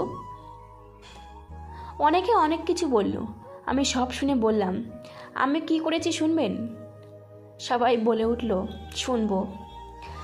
একদিন সে তার বিএফের সাথে পার্কে বসে থেকে চুমাচুমি করছিল। আমি তা দেখে রাগের বশে গিয়ে দুটো চর মেরে বসি এবং সেও আমায় চর মেরেছিল। কিন্তু এই চর মারায় সে সীমাবদ্ধ থাকেনি। এমন কিছু করেছে তা হয়তো একজন বেস্ট ফ্রেন্ড হয়ে, একজন মেয়ে হয়ে অন্য একটা মেয়ের যে এতটা সর্বনাশ কেউ করতে পারে আপনারা ভাবতেও পারবেন না। সবাই বলল, কি করেছে আমরা শুনতে চাই। আচ্ছা, আমার নামে যে নারী নির্যাতনের মামলা করে বসে, ফলে আমার 1 মাস জেল খাটতে হয়। আমার আবার বোনের সংসারটিও ভেঙে দিয়েছে। আমার আপুর বিয়েটা ভাগ্যক্রমে তারই ভাইয়ের সাথে হয়। আমি যখন আপুর বিয়ের 4 দিনের মাথায় আপুর বাসায় বেড়াতে যাই, তখন সে রাতে আমার রুমে আসে। সে আমার অনেক কাছে আসতে চাইলে আমি না করি, তবুও সে কাছে আসতেই থাকে। তাই কোনো উপায় না পেয়ে আবারও ওই দিনের মতো ঠাস করে একটা চর মেরে দেই। কিন্তু সে চরের প্রতিশোধটা এভাবে নেবে আমি ভাবিনি। ও চিৎকার দিয়ে বসলো আর ওর ভাই সহ আমার আপুর রুমে চলে আসলো। আশা করি তারপর কি হয়েছে আর বলতে হবে না, বুঝতেই পারছেন। আমি বাসায় আসার কয়েকদিন পর আমার আব্বুকে ওর ভাই আমাদের বাসায় রাস্তা মাপতে বাধ্য করেছে। আজ 1 বছর আমার আপু স্বামী বেঁচে থেকেও যেন বিধবা। আজও দেখি আমার আপু নীরবে চোখে জল ফেলে, ভাবে যে কবে তার ভালোবাসার মানুষের ভুলটা ভাঙবে, কবে এসে বলবে আমায় ক্ষমা করো, বাসায় চলো। আপনার এটা জানলে খুশি হবেন যে সে অন্যের ঘর ভেঙে নিজের সুখী হতে পারেনি, তারও ঘর ভেঙেছে। বিয়ের কয়েকদিনের মাথায় তার স্বামীও তাকে ডিভোর্স দিয়ে দিয়েছে। আমি যেমন ভাই হয়ে নিজের আপুকে তার বর ডিভোর্স পেপার দিয়েছে বলে তাতে সই করতে বলেছি, ঠিক তেমনি তার ভাইও তার বোনের ডিভোর্স পেপার নিয়ে তাতে সই দিতে বলেছে। আমি এই থেকে এটাই বোঝাতে চেয়েছি এখানে উপস্থিত সব মেয়েদেরকে যে বেস্ট ফ্রেন্ডকে বিএফের থেকেও কখনো ছোট চোখে দেখো না। মনে রাখবে, যে তোমার বেস্ট ফ্রেন্ড সে কখনোই তোমার খারাপ চাইবে না। তুমি যদি কোনো ভুল করো তাহলে সে তোমার ভুল শুধরে দেবে, সেই অধিকার তার থাকে। তুমি যদি তার কথা না শোনো তাহলে বেস্ট ফ্রেন্ড হিসেবে তোমার ভালোর জন্য সে তোমার গায়ে হাতও তুলতে পারে, সেই অধিকারও তার আছে। আমি চাই না আমার মতো পরবর্তীতে কারোর সাথে আর এমন কিছু হোক। এবার আসি এক বাবার কথা নিয়ে। এক পিতৃকার সত্যি প্রশংসা হয় না। নিজের স্ত্রীর কোনো দোষ না করা সত্ত্বেও তাকে সাজা দেওয়া বিয়ে 7 দিনের মাথায় ডিভোর্স লেটার পাঠিয়ে শুধু কিছু মানুষরূপী অমানুষের দ্বারাই সম্ভব। নিজের বোনকে এতটা ভালোবাসা উচিত নয় যে তার মিথ্যা অভিনয়টা 1000টা সত্যকে হার মানায়, অথচ ভাই হয়ে সে অন্ধ ভালোবাসায় বোনের মিথ্যা অভিনয়টা বুঝতে না পারে। আমি না হয় ভুল করেছিলাম আমার বেস্ট ফ্রেন্ডটাকে কোনো খারাপ ছেলের হাত থেকে বাঁচাতে গিয়ে 2টো চর মেরে। সেই সাজা তো আমি 1 মাস জেল খেটে পেয়েছি, কিন্তু তারপরও আমার সাজা কেন এই 1 বছরের ছোট্ট নিষ্পাপ বাচ্চাটা পেয়েই যাচ্ছে? আপনারা বলতে পারেন কি?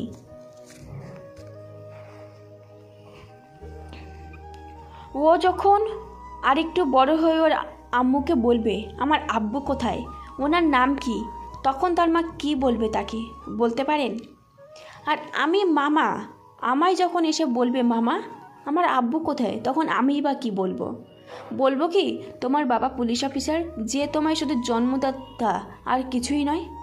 তুমি যখন জন্ম নিয়েছিলে তখন সবটা জেনেও তোমায় দেখতে আসেনি। তখন যদি সে উঠে বলে বসে মামা তুমি না হয় ভুল করেছো, আর আম্মু তোমার পক্ষ নিয়ে ভুল করেছে, কিন্তু আমি কি করেছি যে আমি সাজা পাচ্ছি, বলতে পারেন? তখন মামা হয়ে আমি কি উত্তর দেব? কথাগুলো বলছিলাম, মাসুদ ভাইয়ের দিকে তাকাচ্ছিলাম। উনি অধীর আগ্রহে আমার কথাগুলো শুনে যাচ্ছিল। আপনারা যাবেন কি? ওই বাবা আপনাদের মাঝেই উপস্থিত রয়েছে, যে কিনা বিনা দোষে তার ভালোবাসার মানুষটাকে ত্যাগ করেছে, নিজের সন্তানকে ত্যাগ করেছে। আমি নাম না বললেও অনেকে হয়তো বুঝে গেল কে হতে পারে। তবুও অনেকে বলল, ওনার নামটি বলুন একবার, ওনার মুখে আমরা থুতু মারবো, ওনার বোনের গলায় জুতার মালা পরাবো। আমি হাতের আঙুল তুলে বললাম। ওই নিষ্ঠুর বাবাকে দেখাতে গিয়েও হাতের আঙুলটা নামিয়ে নিলাম।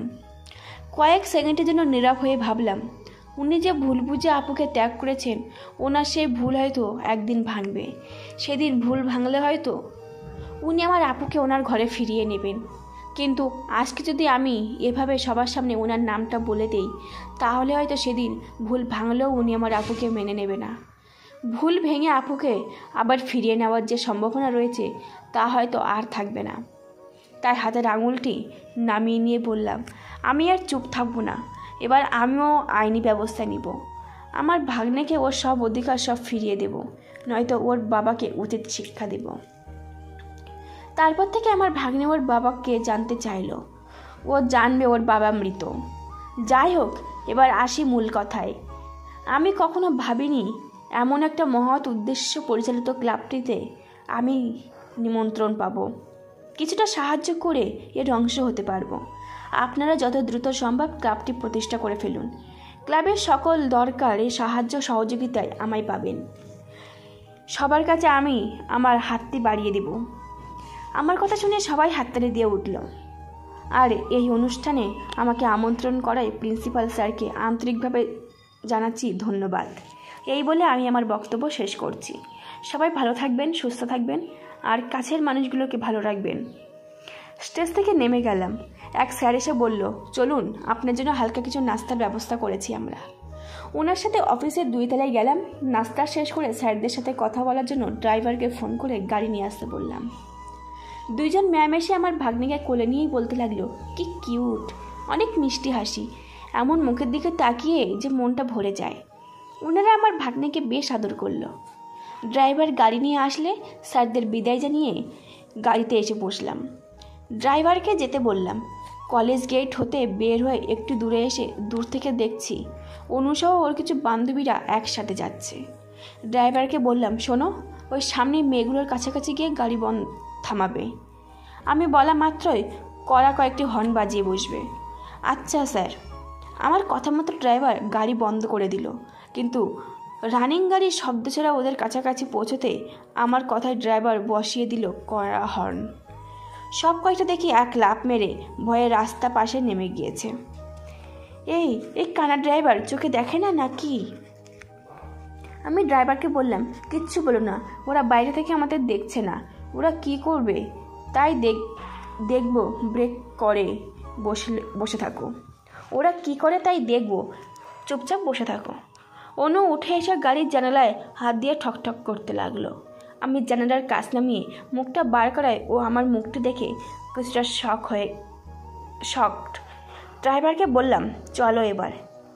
এখন হয়তো ওর বান্ধবীরা এসে অনুকে বলবে, কে ছিল রে ফাজিল লোকটি, ওনাকে দেখেই দূরে সরে আসলি যে। অনু হয়তো কিছুই বলবে না, কেননা ও হয়তো আমার নামটি মুখে নিতে চাইবে না। বাড়িতে চলে আসলাম। আপু এসে বলল, এই মামা ভাগ্নে কোথায় বের হয়েছিলি? খোকার বুঝে খিদে পাইনি? সে কখন খেয়েছে, দে খোকাকে আমায়, তুই যা ফ্রেশ হয়ে খাবি আয়। আপু, আমি না খাই, খিদে পাইনি বলে রুমে চলে আসলাম। একটু শুয়ে ভাবছি, আজ তো মাসুদ ভাইয়ের সব সত্যিটা জেনে গিয়েছে। আমি ওই দিন বললেও উনি হয়তো বিশ্বাস করেনি, আজ কি উনি বিশ্বাস করবেন? বাসায় গিয়ে উনি মিতুকে কিছু প্রশ্ন করে বসবেন না, সব সত্যি কি উনি জানতে চাইবেন না? জানি না কি হবে, জানি না ভাগ্যে কি লেখা রয়েছে। তবে এবার যদি উনি চুপ থাকেন এবং মিতুর কাছে উনি না জানতে চান, তাহলে এবার আমি মিতুকে ওর মুখ দিয়ে সব সত্যি কথা বলাতে বাধ্য করব। শুধু সময়ের অপেক্ষা। ঘুমিয়ে পড়লাম। সকালে ঘুম ভাঙল ভাগ্নের কান্নায়। ভাই, আমি রান্না করছি, খোকা খুব জ্বালাচ্ছে, তুই উঠে পড়, অনেক বেলা হয়ে গিয়েছে, ওকে একটু রাখ, আমি রান্নাটা সেরে ফেলি। ভাগ্নেকে আপু রেখে চলে যেতেই ও সব কান্না শেষ। আমি এখন উঠি নাই, ও পাশে বসে থেকে খেলা করছে। এবার আমার কান ধরে আমার পিচ্ছি ভাগ্নেটা টানা শুরু করে দিল। না উঠে আর পারলাম না। ও কিছু বুঝলো না, অথচ বুড়ো মানুষের মতো দাঁতবিহীন মুখে একটা হাসি দিল। ভাগ্নে দাঁত ব্রাশ করেছো? চলো এবার দাঁত ব্রাশ করে আসি। ওকে কোলে নিয়ে আয়নার সামনে গিয়ে দাঁত ব্রাশটা করেই ফেললাম। এবার ভাগ্নেকে বিছানায় রেখে হাত মুখ ধুয়ে ফ্রেশ হয়ে নিলাম। রুমে এসে ওর সাথে মজা করছি। তুমিও সবার মতো এবার আব্বুর কোলে উঠবে ভাগ্নে। আর বেশি দেরি নেই, তোমার ফুপু ও আব্বুকে উচিত শিক্ষাটা এবার দেবো আমি। কিসের উচিত শিক্ষা ভাই? ভাই আমি চাই তুই এসব নিয়ে কিছুই করবি না। আমার ভালোবাসা সত্যি হলেও ঠিকই একদিন আমাদের দুয়ারে কড়া নাড়বে। আমার দিব্যি রইল ভাই, তুই কিছুই করবি না। কথা দে আমায়, তুই কিছু করবি না।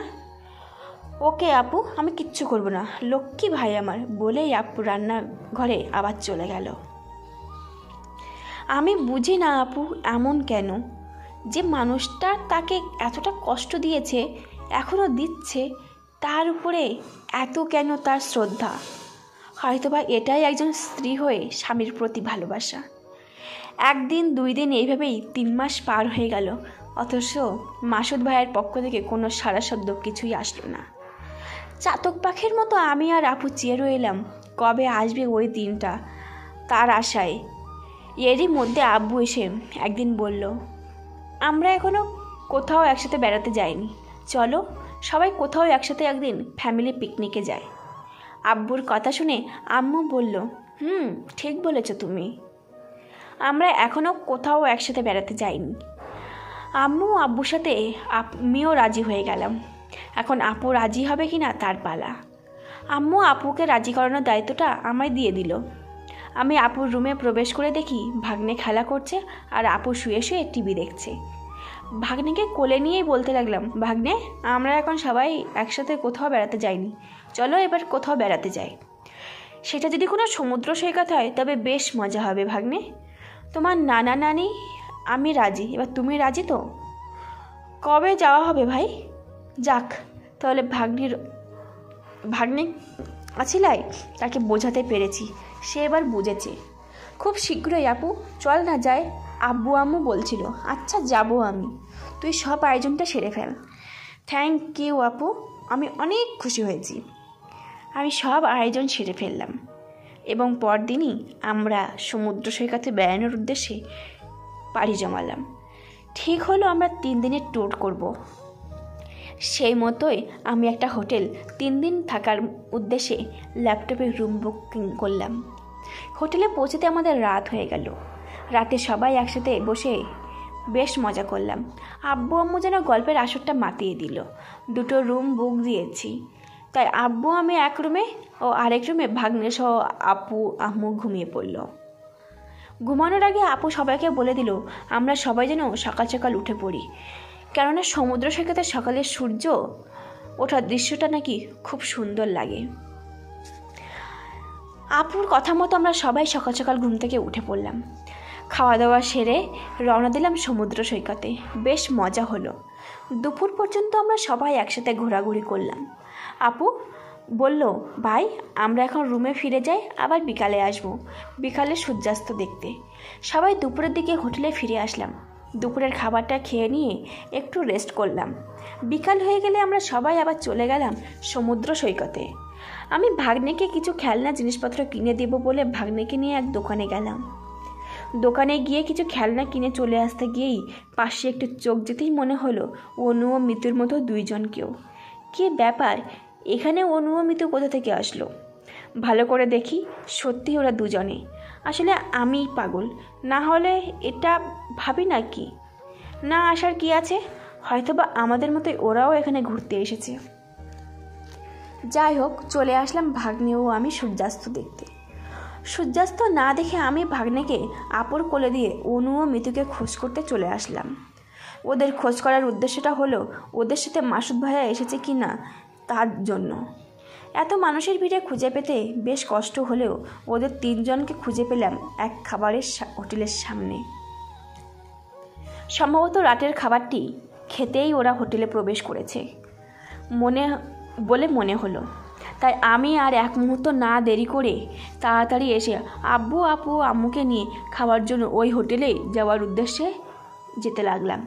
মাত্র কয়েক মিনিট আমরা হোটেলটিতে পৌঁছে গেলাম। আপুকে বললাম, তোরা ভিতরে গিয়ে বস, কী কী খাবো আমি তার অর্ডার দিয়ে আসছি। খাবার অর্ডার করে হোটেলের ম্যানেজারকে বললাম, আচ্ছা একটু আগে এখানে একটি ছেলে ও দুটি মেয়ে খেতে এসেছিল, ওরা কি ভেতরেই আছে? না তো, ওনারা এইমাত্র খাবারগুলো পার্সেল করে নিয়ে চলে গেল। ও শেট বলেই সামনে থাকা একটা টেবিলে থাবা মারলাম। হোটেল ম্যানেজার বলল, কি হলো স্যার? কিছু না, খাবারগুলো একটু তাড়াতাড়ি পরিবেশন করুন। ওকে স্যার, আপনি ভিতরে গিয়ে বসুন। আমি ভেতরে গিয়ে বসার সাথেই বসতে আপু বলল, কি হয়েছে ভাই, তোকে এত চিন্তিত লাগছে কেন? কই কিছু না তো আপু। বুঝি না, আমি আপুর থেকে যেন কোনো কিছুই লুকাতে পারি না। আমার মুখটা দেখলে যেন সব বুঝে ফেলে আপু। খাওয়া দাওয়া সেরে সবাই হোটেলে ফিরলাম রাত 8টার দিকে। রুমে ফিরে আমি আজ একটু তাড়াতাড়ি শুয়ে পড়লাম। সকালে ঘুম ভাঙলে উঠে পড়লাম। হোটেলের এক জানালার সামনে এসে দেখি মাসুদ ভাইয়া গেট দিয়ে বেরিয়ে যাচ্ছে। আমি খুব তাড়াহুড়ো করে সিঁড়ি বেয়ে নামতেই গিয়ে কারোর সাথে একটু ধাক্কা খেলাম। কে সেটা না দেখেই সরি বলেই চলে গেলাম। গেটের কাছে যেতে ততক্ষণে মাসুদ ভাই ওখান থেকে চলে গিয়েছে। খুঁজে না পেয়ে চলে আসছি। হঠাৎ মনে হলো এই হোটেলের গেট দিয়েই মাসুদ ভাইয়া বার হয়ে গেল। তার মানে তো এই হোটেলেরই কোনো রুমে হয়তো ওনারা উঠেছেন। হোটেল ম্যানেজারকে গিয়ে বললাম, আচ্ছা এই হোটেলে গতকালকে 2টি মেয়ে ও একটি ছেলে উঠেছে? ওদের 3 জনের বর্ণনা দিয়ে বললাম। উনি বললেন, সরি আমি 2 দিন ছুটিতে ছিলাম, আজ এসেছি তাই বলতে পারছি না। একটু আপনাদের ওয়েবসাইটটি চেক করে দেখুন না, এমন কেউ সিট বুক করেছে কি না। স্যার দেখুন, সিকিউরিটির স্বার্থে কারো কাছে এমন তথ্য দেওয়া হোটেলের নিয়ম বহির্ভূত, আর তাছাড়াও আমি এখন ব্যস্ত, সো সরি স্যার। আচ্ছা ঠিক আছে বলেই আমি রুমে চলে আসলাম। এসে জানলা দিয়ে আবার তাকিয়ে থাকলাম। অনেকক্ষণ তাকিয়ে থাকলাম মাসুদ ভাইয়া আসে কিনা বলে। অনেক সময় পার হয়ে গেলেও উনি ফিরলেন না। এত বড় হোটেলের সব রুমে গিয়ে ওদের খুঁজে বের করাও সম্ভব নয়। অনেকে হয়তো বিষয়টা খারাপভাবেই নেবে। একটু পর আব্বু এসে বলল, কি হলো আবির, তুই আজ যাবি না ঘুরতে? আব্বু তোমরা যাও, আমি একটু পর আসছি বলে আমি দাঁড়িয়েই রইলাম। সবাই বেরিয়ে গেল। আমি বিছানায় বসে ভাবতে লাগলাম, আজ আমার জন্য আপু ও মাসুদ ভাইয়ের মাঝে দূরত্বতার সৃষ্টি হয়েছে। জানি না আমি কবে এই দূরত্বটা ঠিক গুছিয়ে দুজনকে আবার এক করতে পারবো। জানি না আপুর ভাগ্যে আমাদের ভাগ্যে কি লেখা রয়েছে। আম্মু একটু পর চলে গেলাম সমুদ্র সৈকতে। আপুকে ফোন দিয়ে জানতে চাইলাম ওরা ঠিক কোন জায়গাটায় আছে। আপু জায়গার নামটি বলল। আপুর সাথে ফোনে কথা বলার সময় পাশ থেকে একটা মেয়ের কণ্ঠ ভেসে আসছিল। মনে হচ্ছিল কণ্ঠটা অনেক চেনা। এর আগেই যেন কণ্ঠটা অনেকবার শুনেছি আমি। যাই হোক আমি চলে গেলাম। একটু দূর থেকে খেয়াল করে দেখলাম সবাই গোল হয়ে বসে আছে, তবে আব্বু আম্মু ছাড়াও তৃতীয় কোনো একটা মেয়ে দেখছি যে কিনা আমার ভাগ্নিকে কোলে নিয়ে সবার মাঝখানে বসে আছে। মনে হচ্ছে বেশ গল্প জমিয়েছে সবাই, তাই অনেক হাসি খুশি দেখাচ্ছে। কাছে গিয়ে দেখি মেয়েটি আর কেউ নয়, অনু। আমার উপস্থিতিতে অনু উঠে চলে যেতে চাইল। আম্মু বসতে বললেও ও একটু কাজের নামে চলে গেল। অনুর সাথে আমার কথা আছে, কিন্তু এখানে এইভাবে অনুর পিছু নেওয়া যাবে না, কারণ এখানে আমার পরিবার সবাই উপস্থিত। তাই সবার সঙ্গে গল্প করতেই বসে পড়লাম। আম্মু যখন কথা বলছিল আমি খেয়াল করে দেখি আব্বু মুচকি মুচকি হাসছে। হাসির কারণটা বুঝলাম না। আম্মুর বলা শেষ হলেই বললাম, আম্মু বাদ দাও তো, চলো এখন আমরা ঘুরবো। বলে অনেক ঘোরাঘুরি করে সন্ধ্যার দিকে সবাই রুমে ফিরলাম। একটু ফ্রেশ হয়ে বসে থেকে অফিসের এক ম্যানেজারের সাথে কথা বলছি। একটু পর আপু এসে বলল, ভাই মিসকাত আছে তোর কাছে? ম্যানেজারকে একটু পর কথা বলছি বলেই ফোনটি কেটে দিলাম। কই আপু, ভাগ্নে তো নেই আমার কাছে। মিসকাতকেও তো আপু তুই রুমে নিয়ে গেলি। ভাই মিসকাতকে খুঁজে পাচ্ছি না কোথাও। কি বলিস আপু? 2টি রুম পুরো খোঁজাখুঁজি করেও আমার ভাগ্নিকে পেলাম না। আপু একেবারে ভেঙে পড়ল। কিছুতেই ওর কান্না থামানো যাচ্ছে না। সিঁড়ি বেয়ে আমি দৌড়ে নিচে নেমে আসলাম। হোটেল থেকে কেউ যাতে বের না হয় যেতে পারে তাই ম্যানেজারকে বলে হোটেলের প্রধান দরজাটি আটকে দিলাম। এত বড় হোটেলে একবার এক এক করে প্রতিটি রুম খোঁজাখুঁজি করতে শুরু করে দিলাম। একটু পর অনু দেখছি এক রুম থেকে বেরিয়ে আসলো। এসে আপুকে বলল, কি হয়েছে, আপনারা কি খুঁজছেন?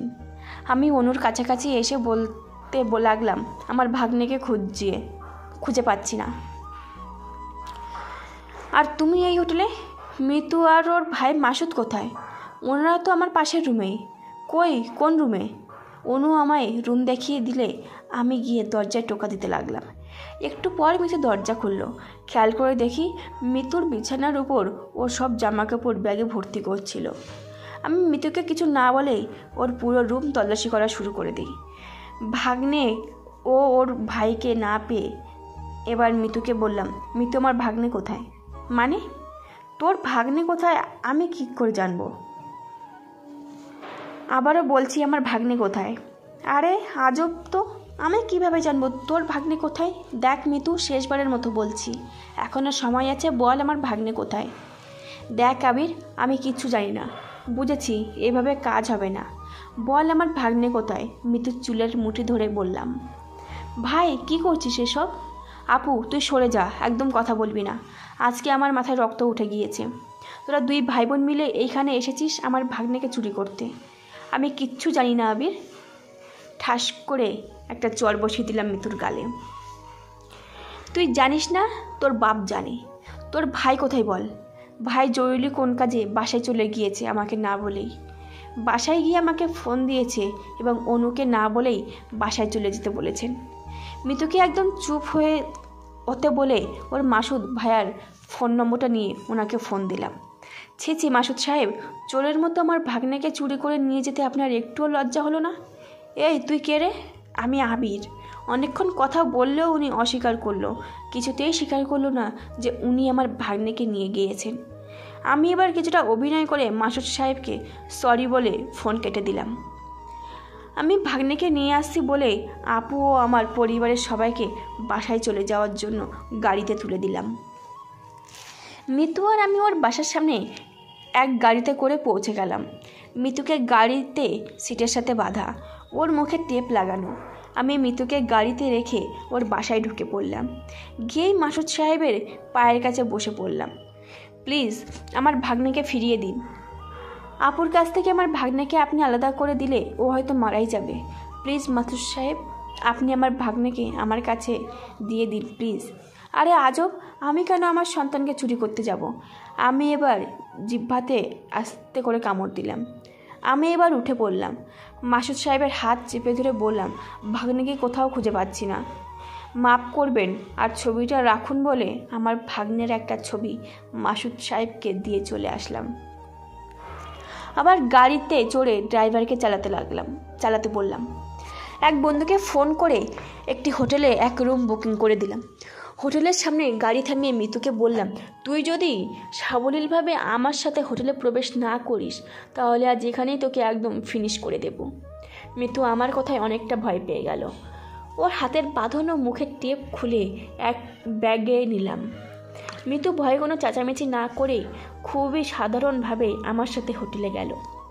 হোটেলের রুমে ঢুকেই মিতুকে আবার পূর্বের ন্যায় বেঁধে বেডের সাথে রাখলাম। শালি, অনেক জ্বালিয়েছিস আমায়। আজ যদি আমার ভাগ্নেকে খুঁজে না পায় তাহলে এই হোটেলেই তোকে মেরে নদীর জলে ভাসিয়ে দেবো আমি। তোর ভাইকে উচিত শিক্ষা দেবো আমি। তোর এই হাতের অনেক জোর, তাই না শালি? দেখা দেখি আজ তোর হাতের কত জোর। তোর মাথায় তো অনেক বুদ্ধি। ওই দিন আমাকে মিথ্যা জালে ফাঁসিয়ে আমার বোনের সংসারটা ভেঙেছিলি।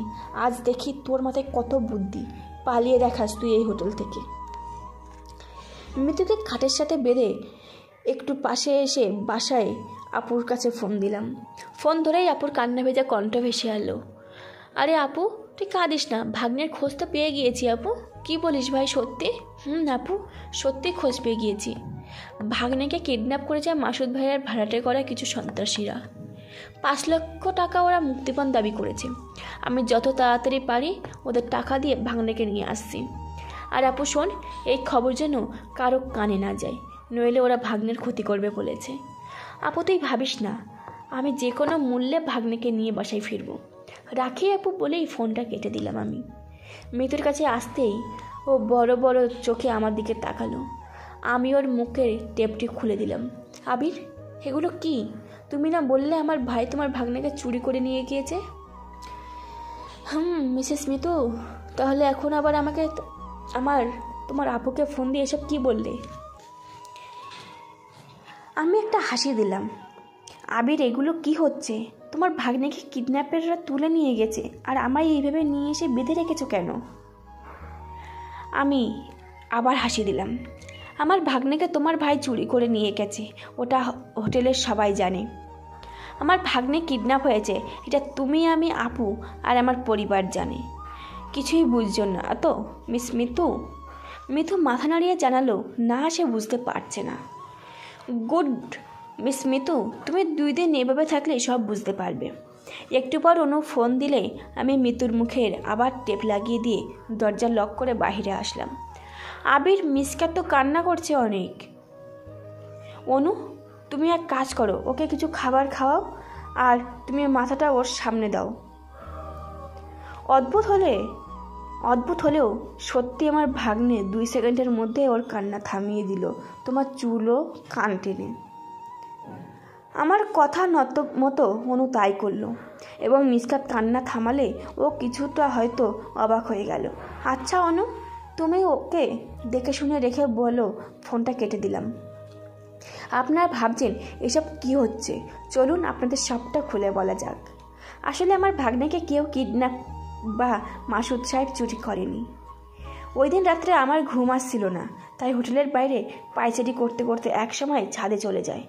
ছাদে গিয়ে এত রাতে অনুর মতো কাউকে এত রাতে ছাদে বসে থাকতে দেখে আমি কিছুটা অবাকও হই, আবার ভয়ও পেয়ে যাই। সাহস নিয়ে অনুর কাছে গেলেই আমাকে দেখে অনু আমার কাছে ক্ষমা চাইতে থাকে। আমি ওকে ক্ষমা করে দিই। এরপরই আমরা অনুর রুমে আসি। রুমে এসে মাসুদ ভাইয়ের ভুল ভাঙানো ও শিক্ষা দেওয়া, মিতুকে ওর কর্মের উপযুক্ত ফল পাওয়ানোর ব্যবস্থা করার এই প্ল্যানটা করি।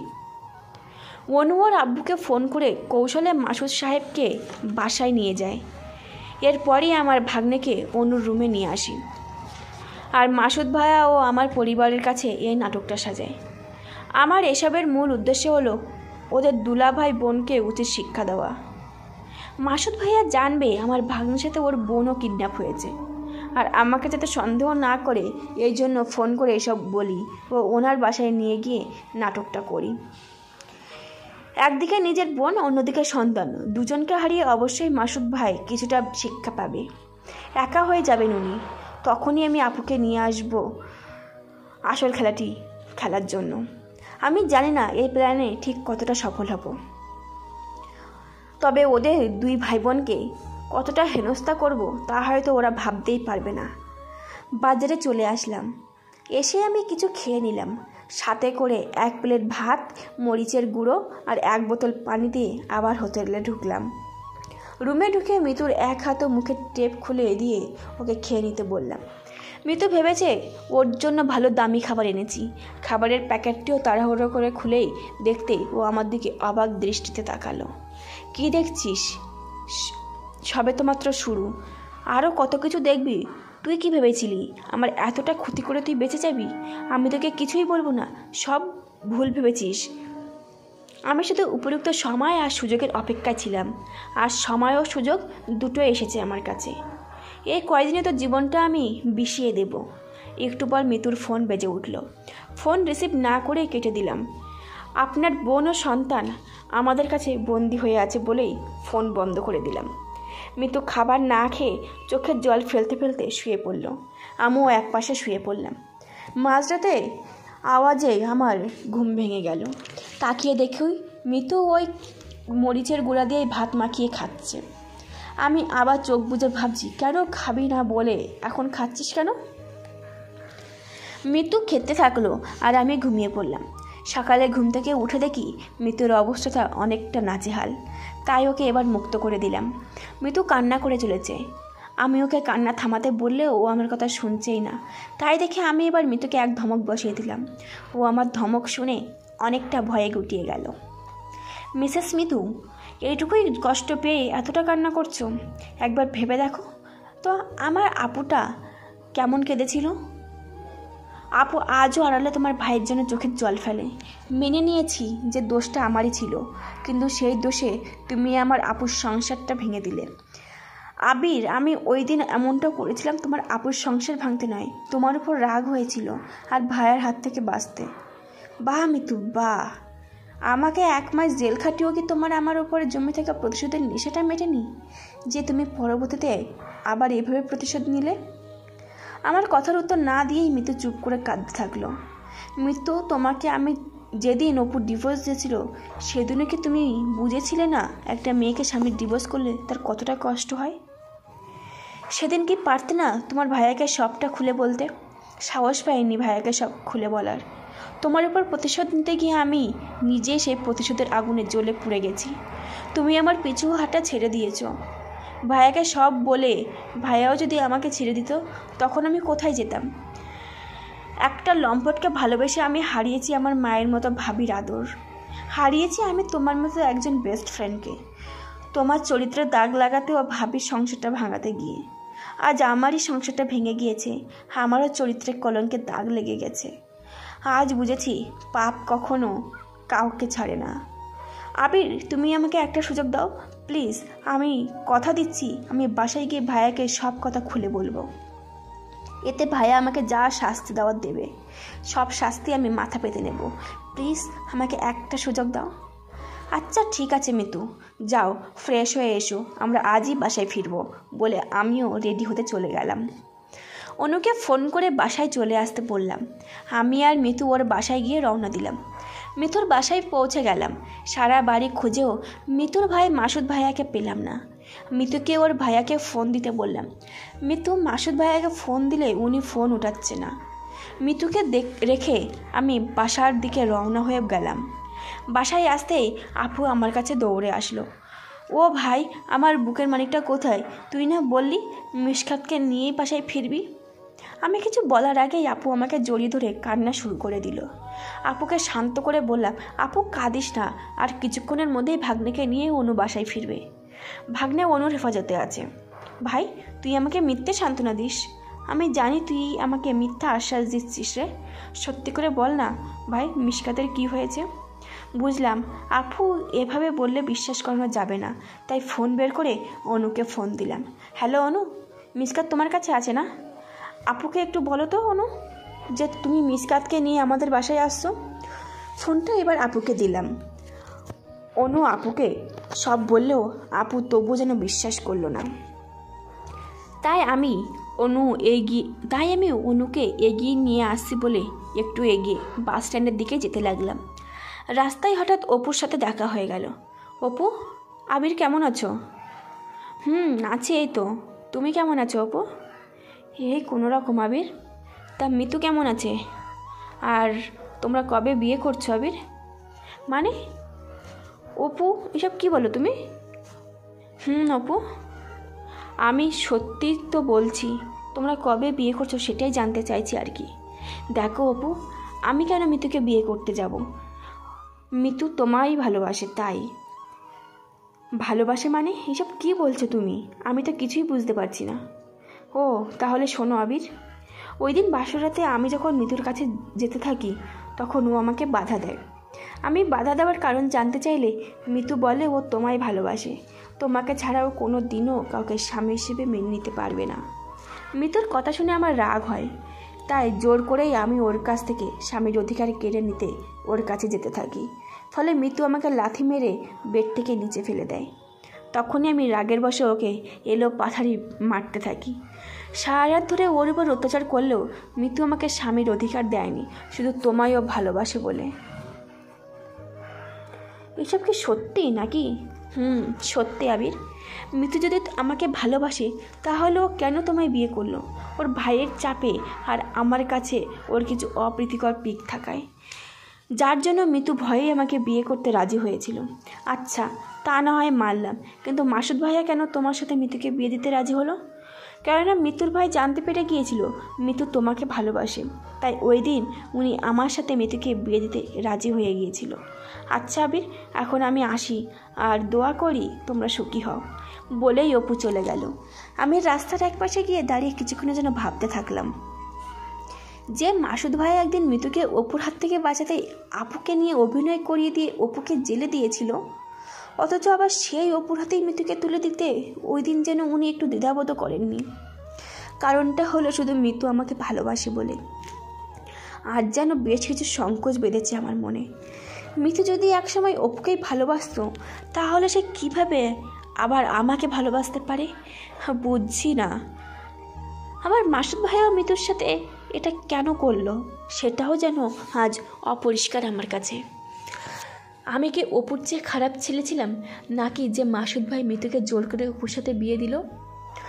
জানি না এসব সংকোচ কীভাবে দূর হবে আমার মন থেকে। দেখি অনুকে ফোন দিয়েও কত দূর আর কতক্ষণ লাগবে আসতে। ফোন বের করে অনুকে ফোন দিলাম। অনু, কোথায় তুমি? আর কতক্ষণ লাগবে আসতে? আবির আর আধা ঘন্টার মতো লাগবে। অনু, তোমার আসতে তো এত সময় লাগার কথা নয়। আবির, আমরা ট্রাফিক জ্যামে আটকে পড়েছিলাম, তাই দেরি হচ্ছে আর কি। ও, তা ভাগ্নে কী করছে? ও আমার কোলে ঘুমাচ্ছে, কিছুক্ষণ আগে কিছু খাওয়ালাম, এখন ঘুমাচ্ছে। আচ্ছা, তাহলে ভালো করে এসো, আমি বাস স্ট্যান্ডে আছি। বাস থেকে নেমেই ফোন দিও। আচ্ছা, বাস থেকে নেমে তোমায় ফোন দেবো বলেই অনু ফোন কেটে দিল। আমি এক চায়ের দোকানের পাশে চা অর্ডার করে দাঁড়িয়ে আছি। একটু পর দোকানদার চা নিয়ে এসে আমার হাতে দিল। আমি চায়ের কাপে মুখ দিতে যাব কি অমনি কেউ কিছু একটা দিয়ে চায়ের কাপে বাড়ি বসিয়ে দিল। আমি লাফ মেরে উঠলাম। পাশে তাকাতেই দেখি, চল, এক মাস জেল খেটে তার শিক্ষা হয়নি, এবার তোর সারা জীবনটা জেলেই কাটবে বলেই আমি কিছু বলার আগেই মিতুর ভাই আমাকে হাতকড়া পরিয়ে দিল। মানে আমি কি করেছি আর আমার অপরাধটাই বা কী? তোর অপরাধ কি তো থানায় গেলেই জানতে পারবি। না, আপনি তো বিনা দোষে আমাকে থানায় নিয়ে যেতে পারেন না। আগে আমাকে কোন অপরাধে থানায় নিয়ে যাবেন সেটা বলুন, নইলে কি করবি বলেই উনি আমার শার্টের কলার ধরে টানতে শুরু করে দিল। আমাকে জিপে উঠিয়ে নিয়ে থানায় নিয়ে গেল। জেলের ভিতর ঢুকিয়ে দিয়েই উনি একজন অফিসারকে বলল, এর নাম চার্জশিট তৈরি করুন। ওই পুলিশ অফিসার আমার অপরাধ বা কারণ জানতে চাইলে উনি বলেন, কিডন্যাপ।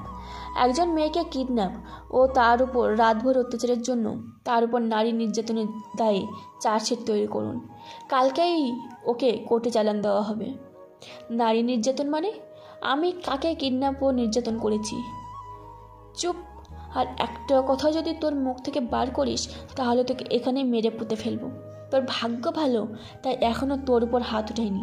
জানিস না কাকে কিডন্যাপ করেছিস তুই? তার মানে মিতু আবারও আমাকে এভাবে ফাঁসিয়ে দিল। আসলে মিতুকে এভাবে বিশ্বাস করাটা আমার মোটেও ঠিক হয়নি। 1 ঘন্টা না যেতেই মিতু সহ আমার আপু, আব্বু ও অনু আসলো। ভাইয়া, আবিরকে ছেড়ে দাও। কি বলিস বোন? ও না তোকে। ভাইয়া, অনেক হয়েছে, আর না। আমি যা বলেছি সব মিথ্যা। আবির আমার কিডন্যাপ করেনি, তাই তুমি ওকে ছেড়ে দাও প্লিজ। মিতুর কোথায়? ওর ভাইয়া আমাকে ছেড়ে দিল। আমি জেল থেকে বের হয়ে মিতুকে বললাম, আশা করি বাকিটুকুও তোমার ভাইকে বলে দেবে। আমরা সবাই তোমার ভাইয়ের আশায় পথ চেয়ে থাকবো। আমরা সবাই বাসায় চলে আসলাম। আপু মিসকাতকে পেয়ে অনেক খুশি। অনুকে সবাই যেন পারছে না মাথায় তুলে আদর করতে। আমার সৎমা তো বললেই বসলো, এমন একটা লক্ষ্মী মেয়ে আবিরের বউ হবে, অনেক মিষ্টি তুমি। আমি চেয়ে চেয়ে শুধু অনেককে দেখেছি। অনু যেন লজ্জায় লাল করে ফেলছে তার মুখটি। অনু এবার বলল, আচ্ছা আমি আসি এবার। আপু আমায় অনুকে এগিয়ে দিয়ে আসতে বলল। আমি অনুকে এগিয়ে দিতেই ওর সাথে সাথে যাচ্ছি। দুজনেই চুপচাপ হেঁটে চলেছি। আজ আমার অনেক ইচ্ছেই হচ্ছে অনুকে কিছু বলার, কিন্তু কথাগুলো পেটে আসলেও যেন মুখ দিয়ে আর বার হচ্ছে না। অনুর বাসার কাছাকাছি চলে এসেছি, আর মাত্র 1 মিনিটের রাস্তা। এবার বুকে সাহস করে নিয়েই বললাম অনুকে,